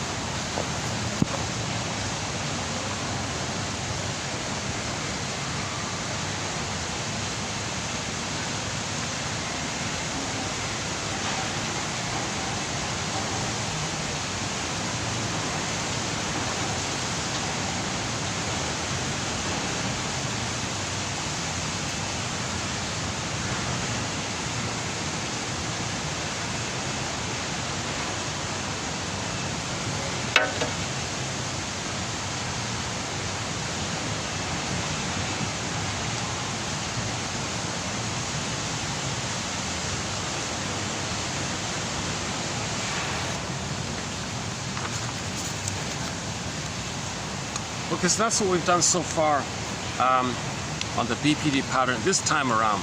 We have a lot of quotes done previously, mainly by Grotstein on the BPD pattern.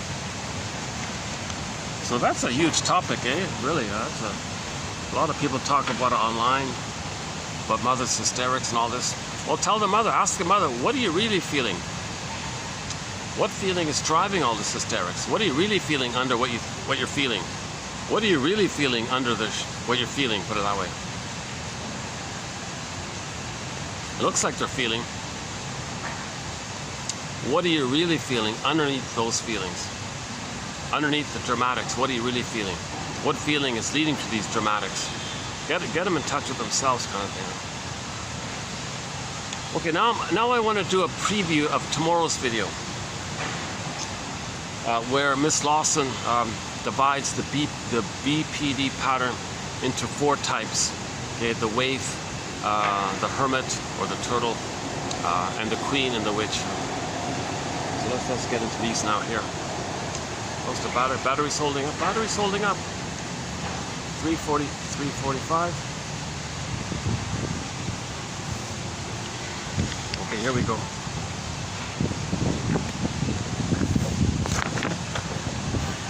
Inconsistency,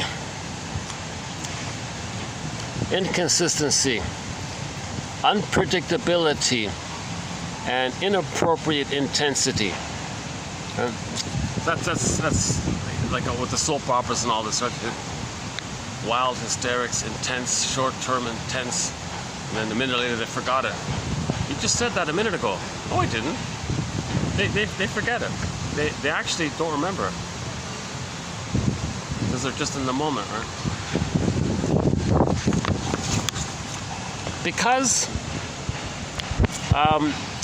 mothers with the borderline psychology were abused, neglected, or suffered a traumatic loss as children, they are desperately afraid of abandonment. They seek emotional control over others. One tactic might be to threaten abandonment.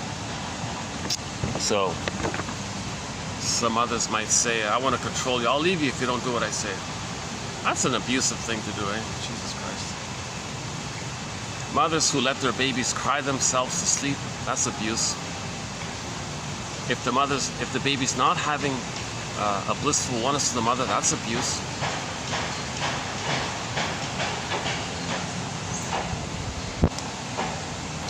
Borderlines have negative thoughts because they have negative feelings about themselves and others. Memory difficulties, difficulty focusing attention, disorganized and confused thinking, the inability to reason logically, morbid introspection, and intrusively negative thoughts are common. Children are subjected to deflating comments that increase despair or destroy their enthusiasm. So we read that one, right? Or the one where the child was afraid he was going to fail the grade, and she went hysterical. Children are subjected to deflating comments that increase despair or destroy their enthusiasm, as some mothers with the borderline psychology assume that the worst possible thing will happen in any given situation. Yeah, they're always in survival mode. Okay. Mothers with the borderline mind can misperceive a child's normal need to separate as betrayal. With me, against me, you're betraying me. That's the borderline mind, right? This slogan, you with me or against me, that's the borderline. The borderline mother does this. Okay, borderline mothers can misperceive a child's normal need for his development as a betrayal of her, against her. Right? It is rare, even for adult children, to abandon their mother, regardless of how many times their mother has abandoned them. So that deep brainwashing that some mothers are so intense with their brainwashing of their children that even the child is, let's say he's 60 and the mother's 85, she still controls him and can put him on the hook. Borderline mothers can misperceive. Oh, we did that one. Next one here. Interactions with mothers with the borderline mind often leave the child feeling guilty and confused, may tune out by disassociating and disconnecting from their environment. These children have been down the rabbit hole.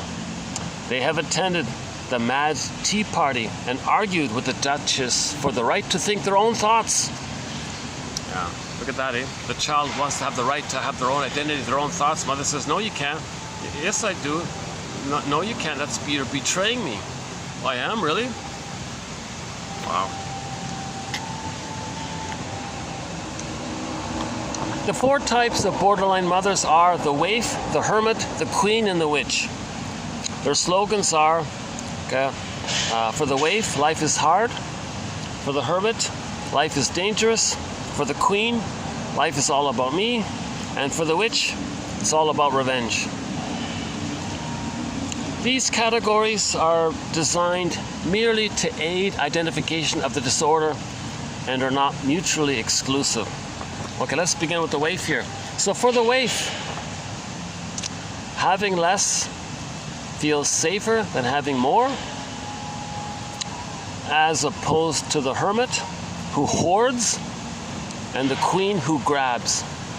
The waif picks at crumbs. She has difficulty articulating her needs, is unnecessarily apologetic. Although she feels powerless to save herself, she feels compelled to save others. The waif re-victimizes herself through deprivation and self-sacrificing behavior. The hopelessness of the waif who resigns herself to deprivation.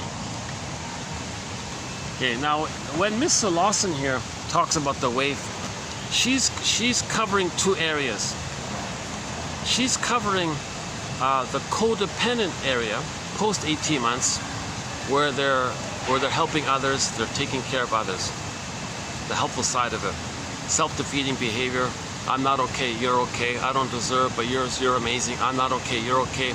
Can I save you and maybe you'll love me? So they're in that kind of childlike place called the waif. She also describes the waif more in the stinger area of a narcissistic, clinging vine narcissistic area. So she kind of blurs it up a little bit. But there's a difference between the way she's saying it here. That's more the codependent area. So they're actually the healthiest one. The other three are more in the stingers. Okay, the hermit, the queen, and the witch. They're in the stinger category. Her version of the wave here is mainly in the clinger codependent area, where I'm not okay, you're okay. They feel no good, undeserving. Nevertheless, they gotta save others and take care of others. And they have a hard time accepting help from others because they don't deserve it, but they gotta save others. So they're still in the original place of where the baby thinks it's their job to save the mother. They're still there. The stingers and all that, they give up on that. They give up on all that. They just want to play infantile God and shame others, meaning shame themselves. So when the trauma is before 18 months, they develop one of the stinger personality patterns. And they find proxies to playing their shame self and shame the proxy, i.e. them, because they're the aggressive mother who shamed them. So they shame themselves, too painful, find a proxy to play their child self and shame their child self seen in the proxy. Therefore, the behaviors, they're shaming the proxy, believing they're shaming themselves, i.e. being loyal to the mother who shamed them. So this is more perverse, it's more disturbing. That's the stinger category. Now, the way she's describing the wave resembles the codependent, the pleasers, the caretakers, the preoccupied ones. Still childlike, I'm no good. Mother, can you help me? Father, can you help me? Parents, can you help me? I'm no good, but I'll save you, I'll correct you, I'll heal you. I'm no good, I'm guilty, I couldn't save you, but I'll try to save you. They're still in that kind of place like that. The stingers give up on all that. It's too painful to stay on that path, so they cross over. They'll become the aggressor, find proxies to play their child self and shame their child self, meaning shaming the proxies, right? So the stingers are more perverse, more angry, more hurtful and all this. Now, some of the traits of the wave are sort of in the stinger category, like this next quote here. Like a butterfly caught in strong winds. Like a butterfly caught in strong winds.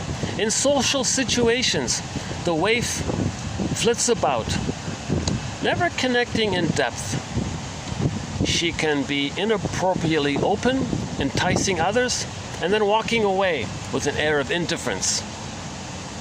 She may fish for compliments and then reject them, seek attention and then hide, complain miserably and then refuse help.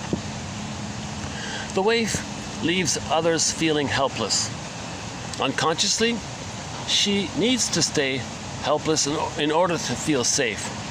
One client said, quote, "I can't allow myself to need your help and be in control at the same time." This painfully honest disclosure captures the waif's basic conflict. The paradox of the waif is that by accepting help, she loses control. The waif is a help-rejecting victim, and helplessness is a defense against closeness and loss, etc. So here's the area where she's sort of in the stinger category, where she can't trust. She wants to control the situation. She needs help with what she wants to control it. That's now the stinger place. You see. So the way Lawson is describing the wave, it crosses both. She's describing the codependent, okay, personality pattern, and the clinging vine narcissistic pattern.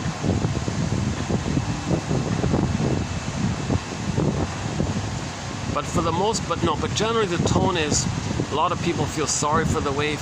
They want to help them, but she refuses. She's sad, but she's kind, she's helpful, and she's miserable and rejects good things and keeps things minimal. She thinks she only deserves crumbs, so she lives on the crumbs, and you offer her something better, and I feel uncomfortable. Just give me the crumbs, but she wants to help you, and you feel sorry for her. She might be like, I saw yesterday, somebody was interviewing some lady in the homeless forgot which city it was. Some city wants to make part of the plunder, part of the greed in the pillage system is oh, what an awful thing, what a cruel thing. They want the people who are homeless to go to jail and use them, right? So they say, well, make homeless illegal, then they'll end up in jail. What a cruel thing. So they were interviewing this one nice lady, and she was like that. She was like a waif.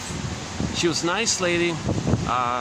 She seemed kind of kind and kind-hearted and all this, but she felt guilty and undeserving, and she's homeless, and she's scrambling around with her crumbs trying to save her few possessions because people might steal it because there's addicts around her, and she's always worried about someone taking her stuff in her tent or something.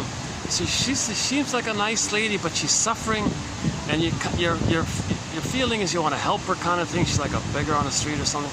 You want to help her kind of thing. And she's stuck with this psychology that, well, my mother told me I'm guilty because I couldn't save her. So I feel guilty.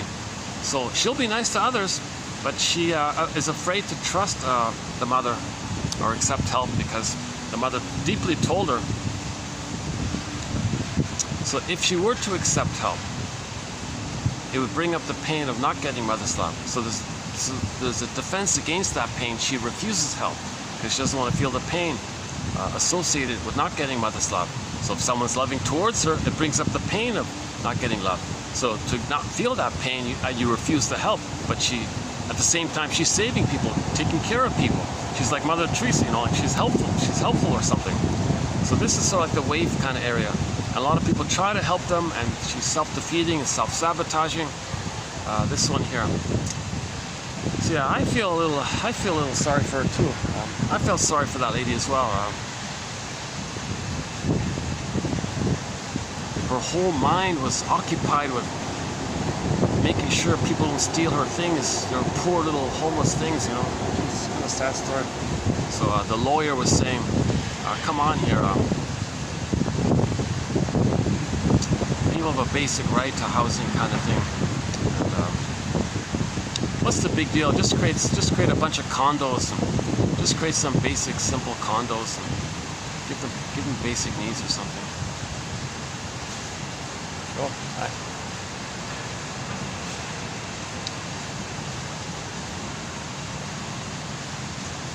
What time is it? 4 o'clock.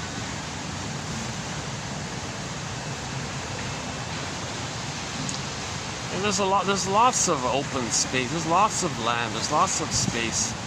Just send them all there, give them some tools here, build something for yourself. Teach them how to do it or something. I'm not going to get into that kind of topic, but yeah, it was a sad, shocking news item that the mayor of that city, who owns some prison or something, or I'm guessing, I'm making the inference maybe that she's involved in some profit sharing or something. Yeah, if we say being homeless is illegal, they'll end up in the prison. Then that'll be more money. So these poor innocent waifs are really, really suffering like this. Now, if these poor waifs have children, you see, they don't know how to be a loving mother. Sad, depressed, waif-like. Maybe they'll try or something. Now, as bad as that is, the other three are worse. So what are the other three here? The hermit. Now when she talks about the hermit, she means the stinger one, like Iago, kind of like a closet witch or something like that. The hostility of the hermit may take the form of biting sarcasm, unreasonable demands, stony silence, shouting people out, rarely acknowledges mistakes or apologizes for inappropriate behavior. The survival instinct prevails. Now the waif will apologize all the time. If the waif has a child and she tries her best and I'm so sorry, I'm trying, I just don't know how to do it, I'm so sorry I can't meet your needs. I'm sorry, we're living in a poor poor conditions and all this. Like, she feels badly, so there's some feeling there with the waif, you know. So she has some kind of regret feelings about it, but she's stuck in that psychology, right? Whereas this turtle, the hermit one, it's biting sarcasm, unreasonable demands, stony silence, shouting people out. Okay, won't admit a mistake, never apologizes for how she's hurting her child. Why? Because the hermit is in survival mode. The survival instinct prevails when the self is endangered. So the hermit, the queen, and the witch, they're always in survival mode, right? The waif maybe thinks, no, we can survive, but we can't thrive. We can manage, but we won't thrive. That like that. Okay. For the hermit, it is a case of self-defense, as she sees herself as innocent of wrongdoing. And the hermits, the queens and the hermits are hoarders. They're hoarders. Okay, I just left it that for the hermit. Let me turn the page here. Turn the page here. Turn the page. Do we have any songs by Bob Seger? Turn the page. The only song we have by Bob Seger on our soundtrack is the one called Roll Me Away, about the woman is feeling sad or something. Oh, hop on a motorcycle, roll me away, get me away. Just wants to escape from her problems. Roll me away, that kind of thing. It reminds me of Route 66. The lady had a loss. She hopped on a moped and rolled herself away, kind of thing. And she thought that behind her was grief trying to catch up with her, her feelings trying to catch up with her. So she went faster and faster, thinking that her feelings, grief, riding on the bike behind her is going to catch up with her. So she went faster and faster. Okay, so go to 2599. Read the third one there about the albatross. That one there. The episode is actually entitled "How Much Is a Pound of Albatross?" That one there. That's a good episode. Yeah, it's a very good episode. It's a yes and no. It's a little overdone with. No, it's a good episode because it's a good episode overall. Okay, the next three are about the queen one, the bully one, basically the bully one. So the queen is the bully one, right? The queen and the witch have a lot in common.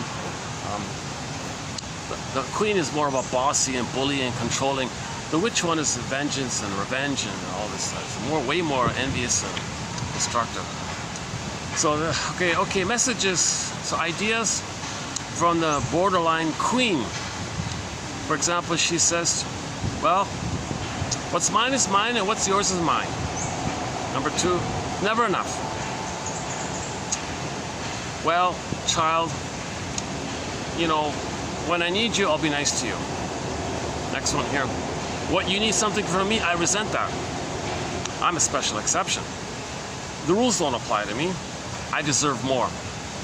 Never enough. It's never enough. Yeah, that's the rage of the bully pattern. The borderline queen experiences what shrinks call oral greediness, oral greed. Okay? The desperate hunger of the borderline queen is akin to the behavior. So think about hoarding as well with this one. The desperate hunger of the borderline queen is akin to the behavior of a baby who has gone too long between feedings. The feeding was all whacked, right? Now the baby's starved, frustrated, and beyond the ability to calm or soothe herself. She grabs, flails, and wails until at last the rubber nipple is planted securely, or the actual nipple is planted securely. If it is the real nipple, perhaps too deeply in her mouth. She coughs, gags. She's so hungry and voracious. She aggressively wants to gobble the breast. Like so she accidentally gags herself or something. She coughs, chokes, spits out, eyeing the elusive breast like a wolf.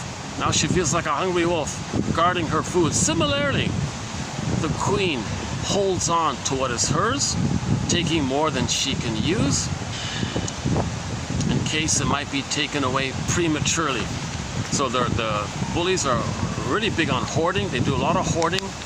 She gives example. I don't have it here. She gives examples of famous people in history, well-known famous celebrities and all this in history, who later on discovered that like when she passed away, they found like a whole warehouse with hundreds of suitcases filled with stuff. Like she was hoarding her whole life, hoarding and hoarding her whole life, always saying and grabbing and grabbing and hoarding and hoarding. And there was one example where the woman had this secret warehouse full of stuff, like billions, millions of dollars and billions of dollars worth of stuff. She was hoarding like crazy. A little surprised about that one. A famous, very famous celebrity.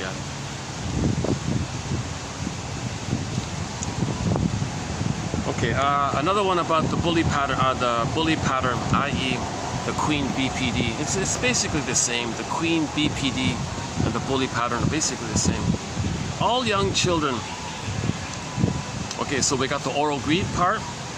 Okay, now here's another one here about seeing, about like being admired, mother's loving gaze, that area. So there's the oral greed and the mother's loving gaze part. All young children need to bask in the glow of their parents' attention. The caregiver's adulation of the young toddler as she sets out to explore the world. Now, Voyager, seek thou forth and find yourself. So again, from 18 months to 36 months, it's the now Voyager to explore the world. It's crucial.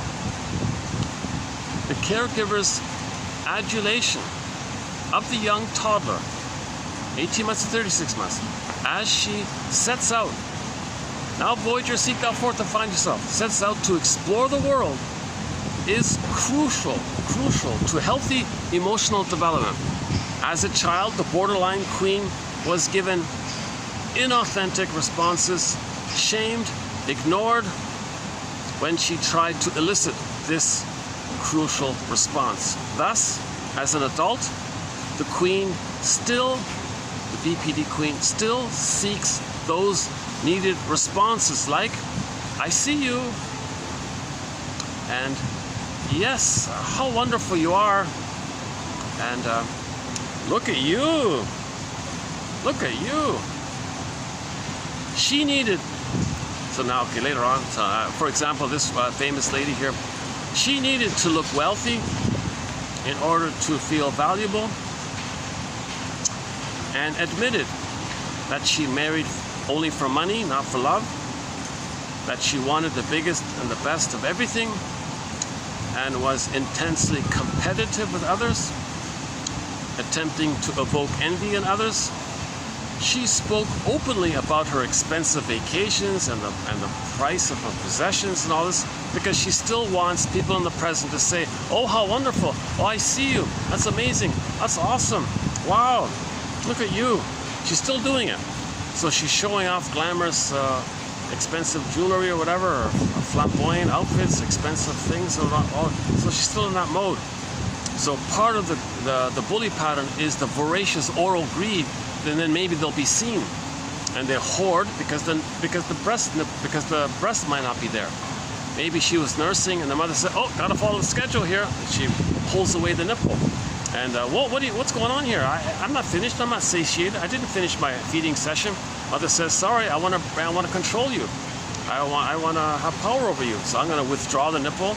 Maybe, oh my God, what happened here? Okay, now that's a template. That's a setting there. That's like a fixed thing there. That's a grouped in painful trauma memory. She's stuck there, and being stuck there, the whole world is the breast, and she wants to hoard in, gobble in case the nipple will be removed again.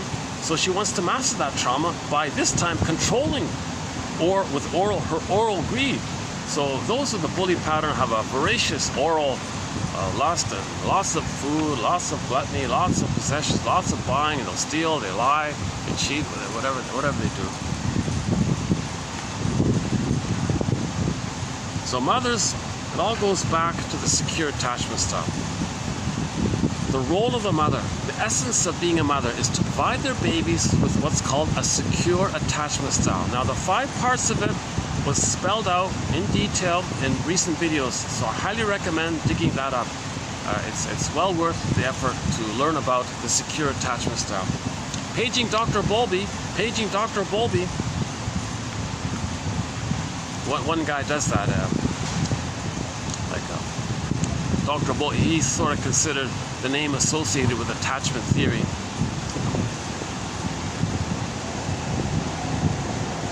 Actually, this a little bit reminds me of Karen Horney's basic idea that that the tendency is to, like the wave, move towards people. So the wave will move towards people, try to save them and all that. So the wave moves towards people, trying to please people. The hermit one moves away from people.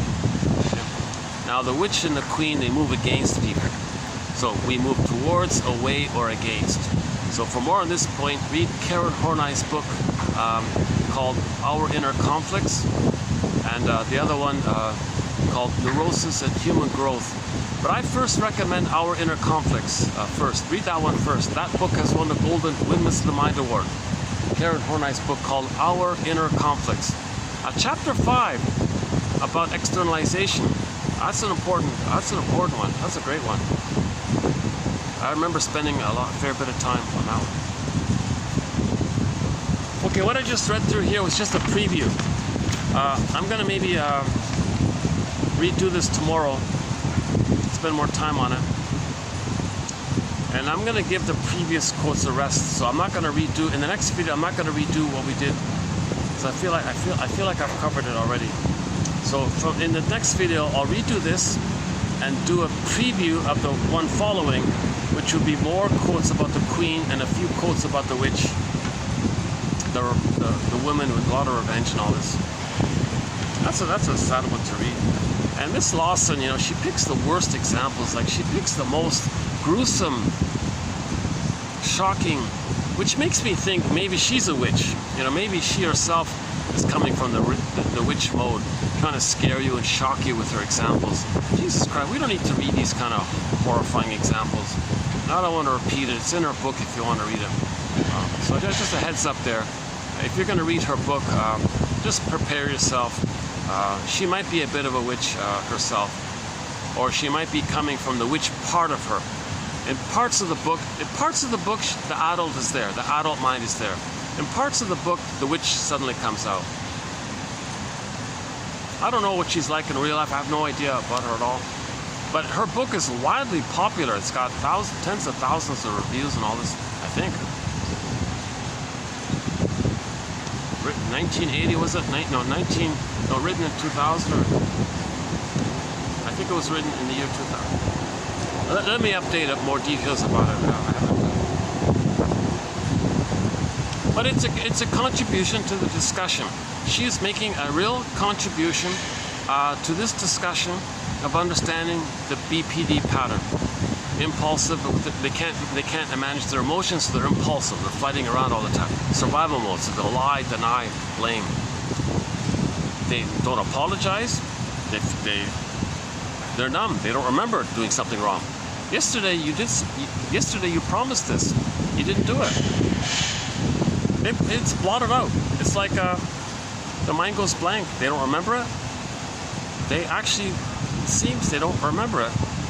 And that's a defense against the pain of trusting someone. They only lied to you to feel important.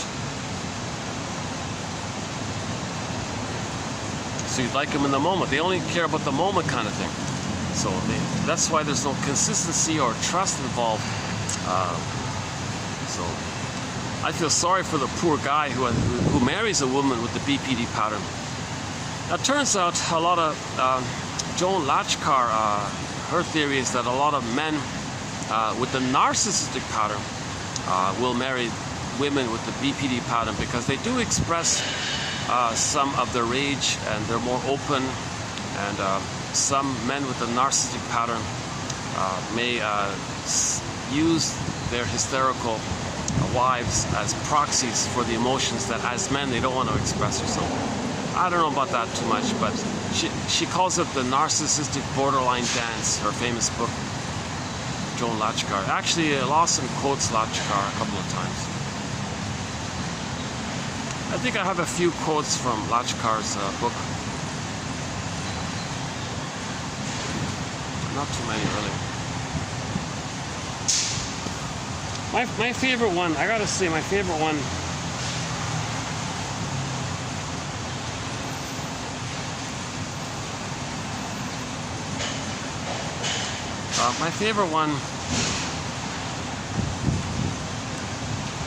is the one where they say that borderline mothers love their children just as much as any other mother.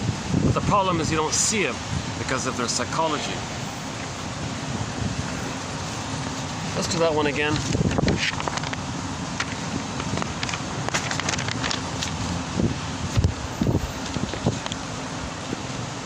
Yeah, so BPD is a kind of PTSD. I like that one. That's a good one.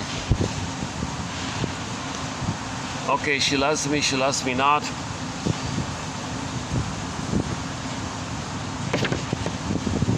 You know, what is it kind of thing? 1 minute this, 1 minute that. Splitting the fence, flip. Draws you in, spits you out.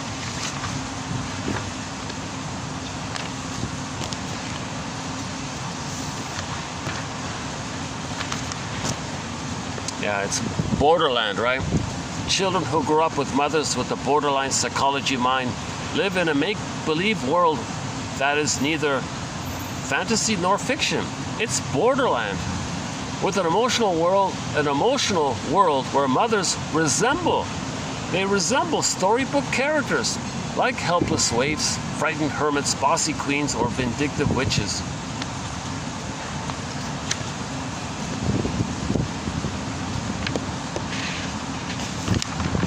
What was that one about? Now you see it, now you don't. She said it, no, it takes it away. Stony silence. Now this is not compartmentalized. This is just the general tendencies. A woman with the BPD pattern can use all four. Maybe they mainly use one over the other three, or they can use two, and most of the time they can flip it around. So sometimes the BPD mother can be the stony, silent, cold turtle, hermit one. Sometimes they can lash out like the witch one. Maybe they can be hoarding like the queen one. Maybe if they feel safe, they might look like the waif one for a time.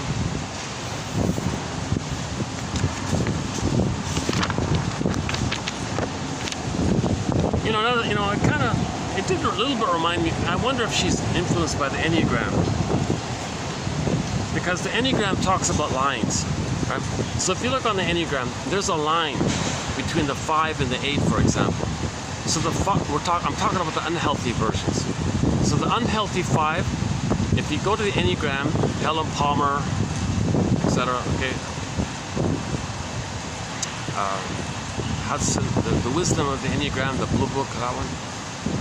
If you read the unhealthy 5, yeah, that resembles the hermit one, the cold attached one, right? Now when the 5 feels good, when they feel safe, the line goes to the 8, the bully one. You see? So the bully one, the queen one, the bully one, when they feel stressed, they go back to the 5. There's a line there between the 5 and the 8. On the Enneagram, you got those lines like this, right? So you got the 9 dots around the circle, and there's lines inside the circle. So from dot number 5 to dot number 8, there's a line there. That line means when somebody is in the bully place, if they feel stress, they go back to the turtle place or the hermit place. If someone's mainly in the hermit place and they feel pretty confident, they may be overtly like the bully place. So this one here with the hermit and the queen, you could treat it like the Enneagram, that that they're 2 points on a line. And look at the line like that. So the hermits are like voyeuristic bullies. Right? And the bully is the proxy exhibitionistic display of the voyeuristic introverted bully of the 5, or the hermit. See, I'm talking about the way she's describing the hermit, the cold detached one. Stony silence and all that. And then the other two, the waif and the witch. Well, if we do the unhealthy waif, so let me think here. That's the 2 and the 4. Okay, so there's another line between the 2 and the 4 on the Enneagram. So the waif would be like the 2, the unhealthy 2. If I'm gonna use the waif in sort of the unhealthy way, right? Not as the caretaker pleaser way. And the 4 is the creative, more creative way, the 4 one, right? So there's a line between the 2 and the 4. But the 4 has a lot of envy there, like the witch energy, right? And the 2 is the self-sacrificing martyr, poor me, victim, waif one, right? If the witch feels safe, they may resemble more like the 2, the waif. If the 2 or the waif feels stress, they may become witchy. So the waif, we may say, is maybe not so bad, but if the waif is stressed out, she can become witchy. She can regress backward to the witchy. So you got to go to the 2 or the 4 line. So we may say the waif is maybe not too bad, but when she's stressed out, she can be vindictive and set up traps and hurt her child and taking revenge on the child. While maybe normally she's sort of just a helpless, homeless kind of attitude or something, living on crumbs and poor me and all this. But when she's triggered, and very triggered, she can become witch-like. So the waif can become witchy under stress. The witch become more waify when they feel safer and not so harmful. So that's the line between the 2 and the 4. The 2 and the 4, okay, waif and witch, 2 and the 4, unhealthy. And then likewise, as mentioned before, the 5 and the 8, okay, the turtle or the hermit, and the bully or the 8 and the that one. So her model sort of fits in with the Enneagram in this example here. I think her model fits with the Enneagram lines. So they sort of support each other there.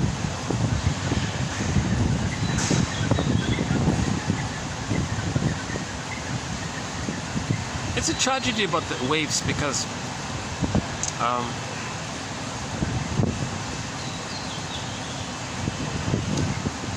that's why there's a lot of people want to help the waves, because we feel that they do have more empathy and feelings for others, and they care for others a lot. They have that. They have some other kind of psychology where they just feel so. It seems maybe they got a good enough start in life. Maybe the waif did get enough love up until 18 months. Maybe they got past that 18-month point, but maybe just barely. And they're sort of just over the hump, and they're in the 36-month area. But they can easily go back to the stinger place. But their set point is sort of post 18 months. So you feel like there's someone you can kind of save. Now, Miss Lawson here says that if the woman is a waif, they like to marry underdog husbands, seeing them as proxies for themselves, thinking, well, you're just like me.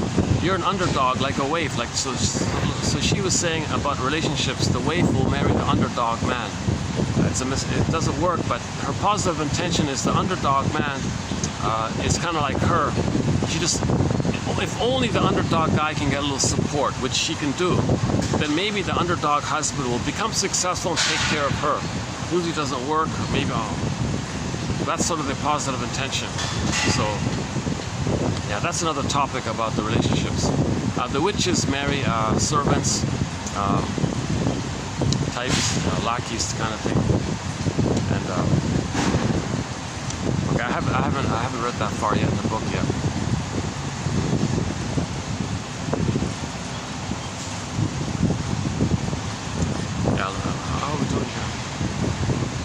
What is it, 425? Batteries charged?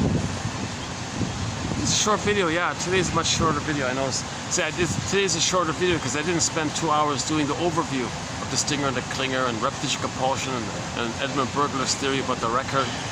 Because I feel like I've just done it again and again. I've just done it, so I feel like I need a breather a little bit. So today I didn't really do sort of an overview of 1001 Windmills of the Mind.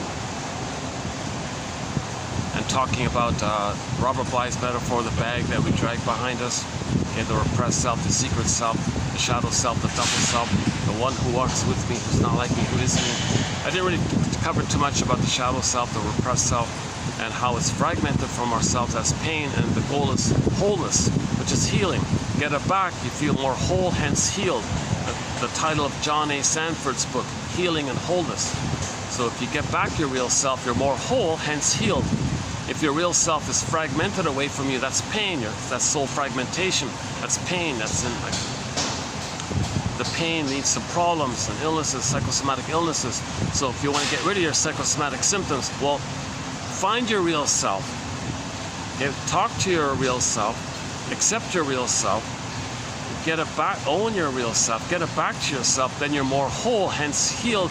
Then the physiology sorts itself out, and your energies to love life in the present, and the relationships will be more normal, hence not pathologically devoted to the body, leading to symptoms. Okay, back to Kepex's quote. Kepex, K-E-P-E-C-S in our collection here. So yeah, okay, I'm gonna kind of leave it short today. I hope you don't mind. I've recently done, I think yesterday was a 5-hour video, and the day before was another 5-hour video. So let's just be okay with the short video this time, and I'll see you in the next video, which will be 2789. So this was 88. Is that right? Wow. Yeah, today was 88, and the next video will be 89. So in 89. We'll continue with the Queen one and the Witch one, and maybe a little bit about the relationships between. And then after that, I think I'm going to give it a rest with the BPD pattern. So I revisit. See, I always circle around and revisit topics. So we haven't talked about the BPD pattern in almost, oh my God, maybe like 2 years. I feel like it's been 2 years. Tell you the truth. So in 2 years, I haven't really talked about the BPD pattern. So I feel like, okay, let's do these couple of videos based on Christine Lawson's book, and add some of those quotes to our booklet on the BPD personality pattern.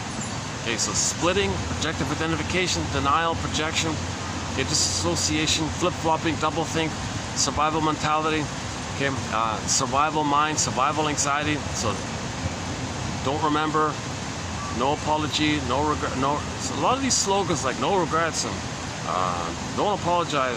These kind of slogans refer to trauma in the survival brain, meaning the first brain, the lizard brain, the crocodile brain. We don't want babies to experience trauma and have that trauma recorded in that primitive part of the brain. That primitive part of the brain should be peaceful, calm, easygoing. We know if that's the case, if with the body, if the breathing is good and the posture is good and not too much tension, not too much body armor, not too much stiffness, you don't have shallow breathing, or the speed of the beat between your heartbeats is consistent, the heart math topic, the blood pressure area, your body temperature is not too hot, it should be a little cooler kind of thing that you said. So on and so forth. So anxiety comes from trauma in that first brain. So unfortunately, I have that. I have anxiety. Yeah, you see it in my videos, right? All my stops and starts and ums and ahs and self-corrections. And lately, I noticed I've been talking with my hand. I didn't do that before, and lately I'm doing this now. Is that like more of my? Is that me trying harder to communicate, to emphasize the words I'm saying? Is that me? Is that my anxiety? Come on, I want to say what I want to say. Is that like my anxiety, like my fear of not being heard? So I'm trying to be heard. Maybe that's what's going on with the hands. I did that. This is recent. This thing with the hand flapping is recent. It's recent. It might be annoying to the viewer. I don't know. There's that bird with the blue beak. Let's see. Well, let's see if we can take a peek. Oh, hold on a second. Let's see if we can.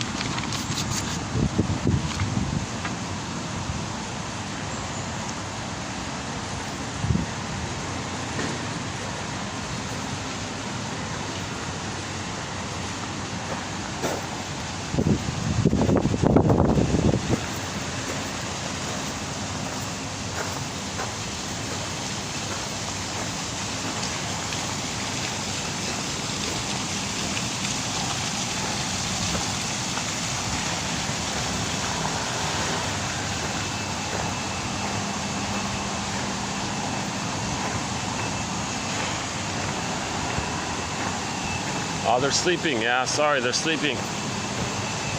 Before they were flapping around. Wow. You probably can't really see them too well, right? They're both sleeping.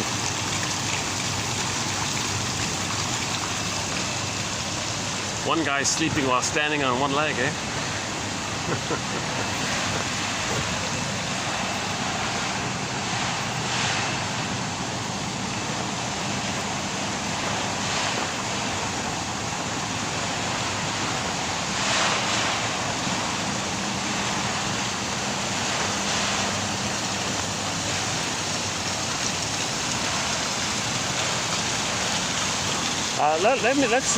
Let's see if my laptop has enough battery. I'd like to play Olsen again, the song we opened up with.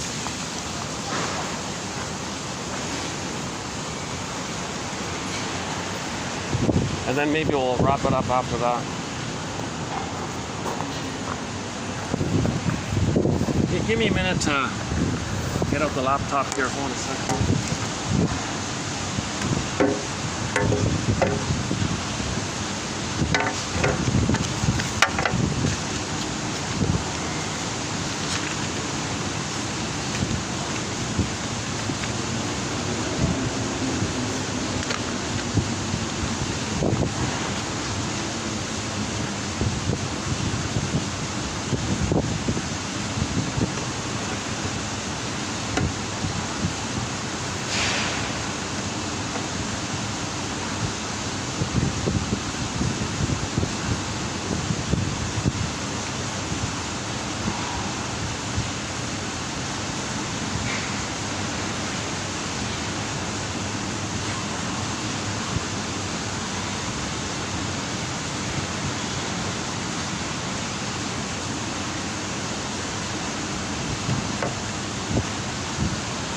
Okay, there's a little battery left. All right, yeah, okay.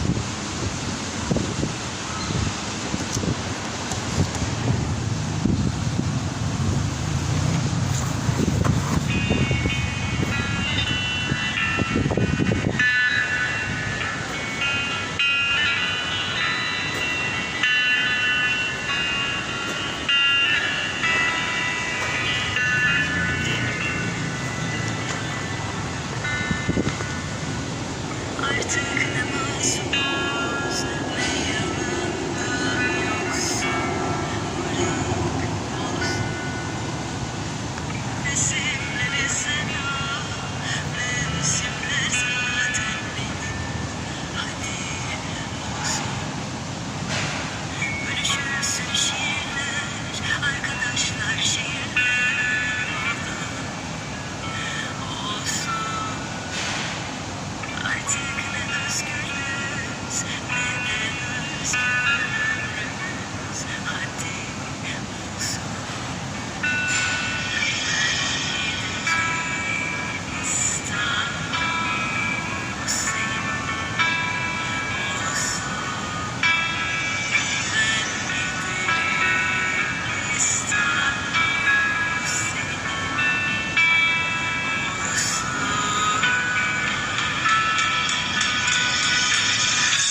let's play another song from Turkey, from the band Altın Gün. It's their cover of a traditional Turkish folk song called Rakia Su Kadamam.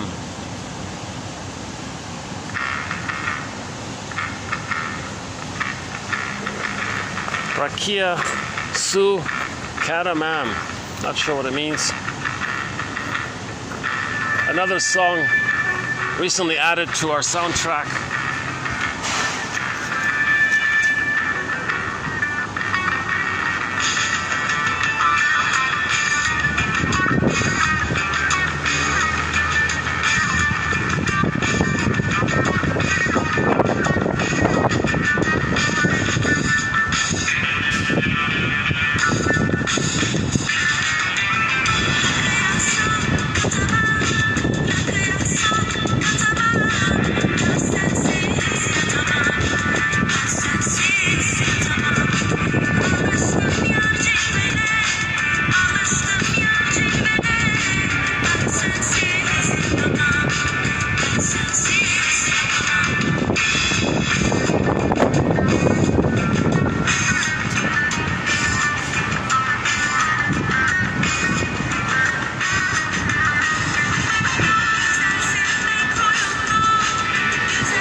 Okay, thanks very much. I'll see you in the next video.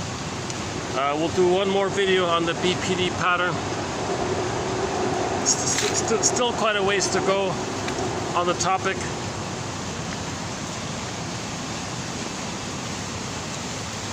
We're just adding pieces of the puzzle, and we'll add more pieces of the puzzle. Should we do another song here? Hold on a sec. Let's maybe do one more song here. Let's see.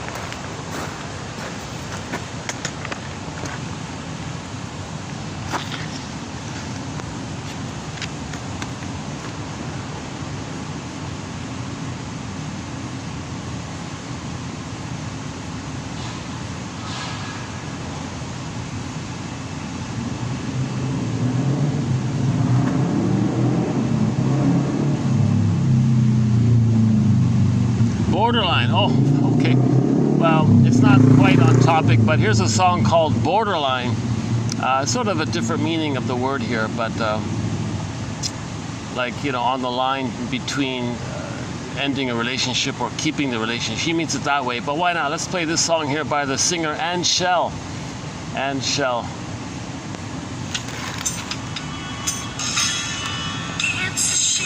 About relationships. Should they stay together? Should they get divorced? The whole relationship's sort of on a borderline like that. She means it that way. But since we've been talking about the borderline personality pattern, why don't we close up here with this song called They Had It All. They messed it up.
Okay, thanks very much again. I'll see you in TQ 2789.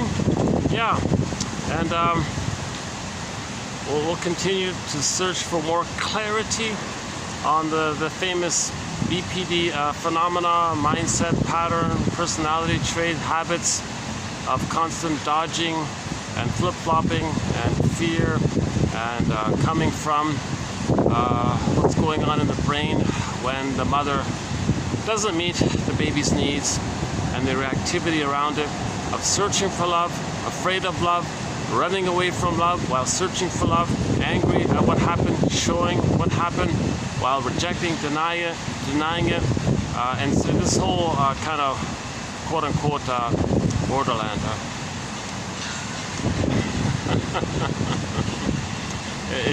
The reason it doesn't seem logical because when there's trauma, the cognitive mind that's reasonable is damaged. That's the scarecrow character. So psychoanalysis is about helping the scarecrow to have a brain to be reasonable.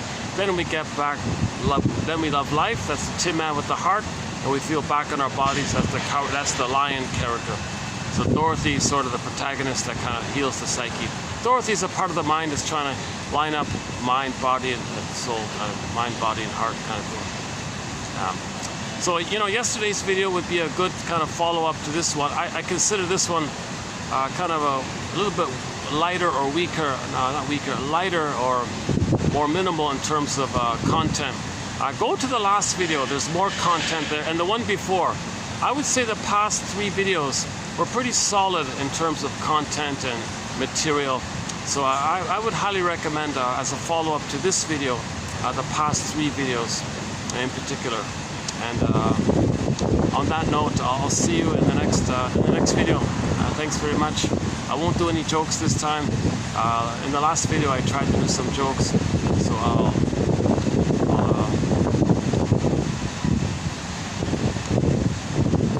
so no joke this time. Okay, see ya.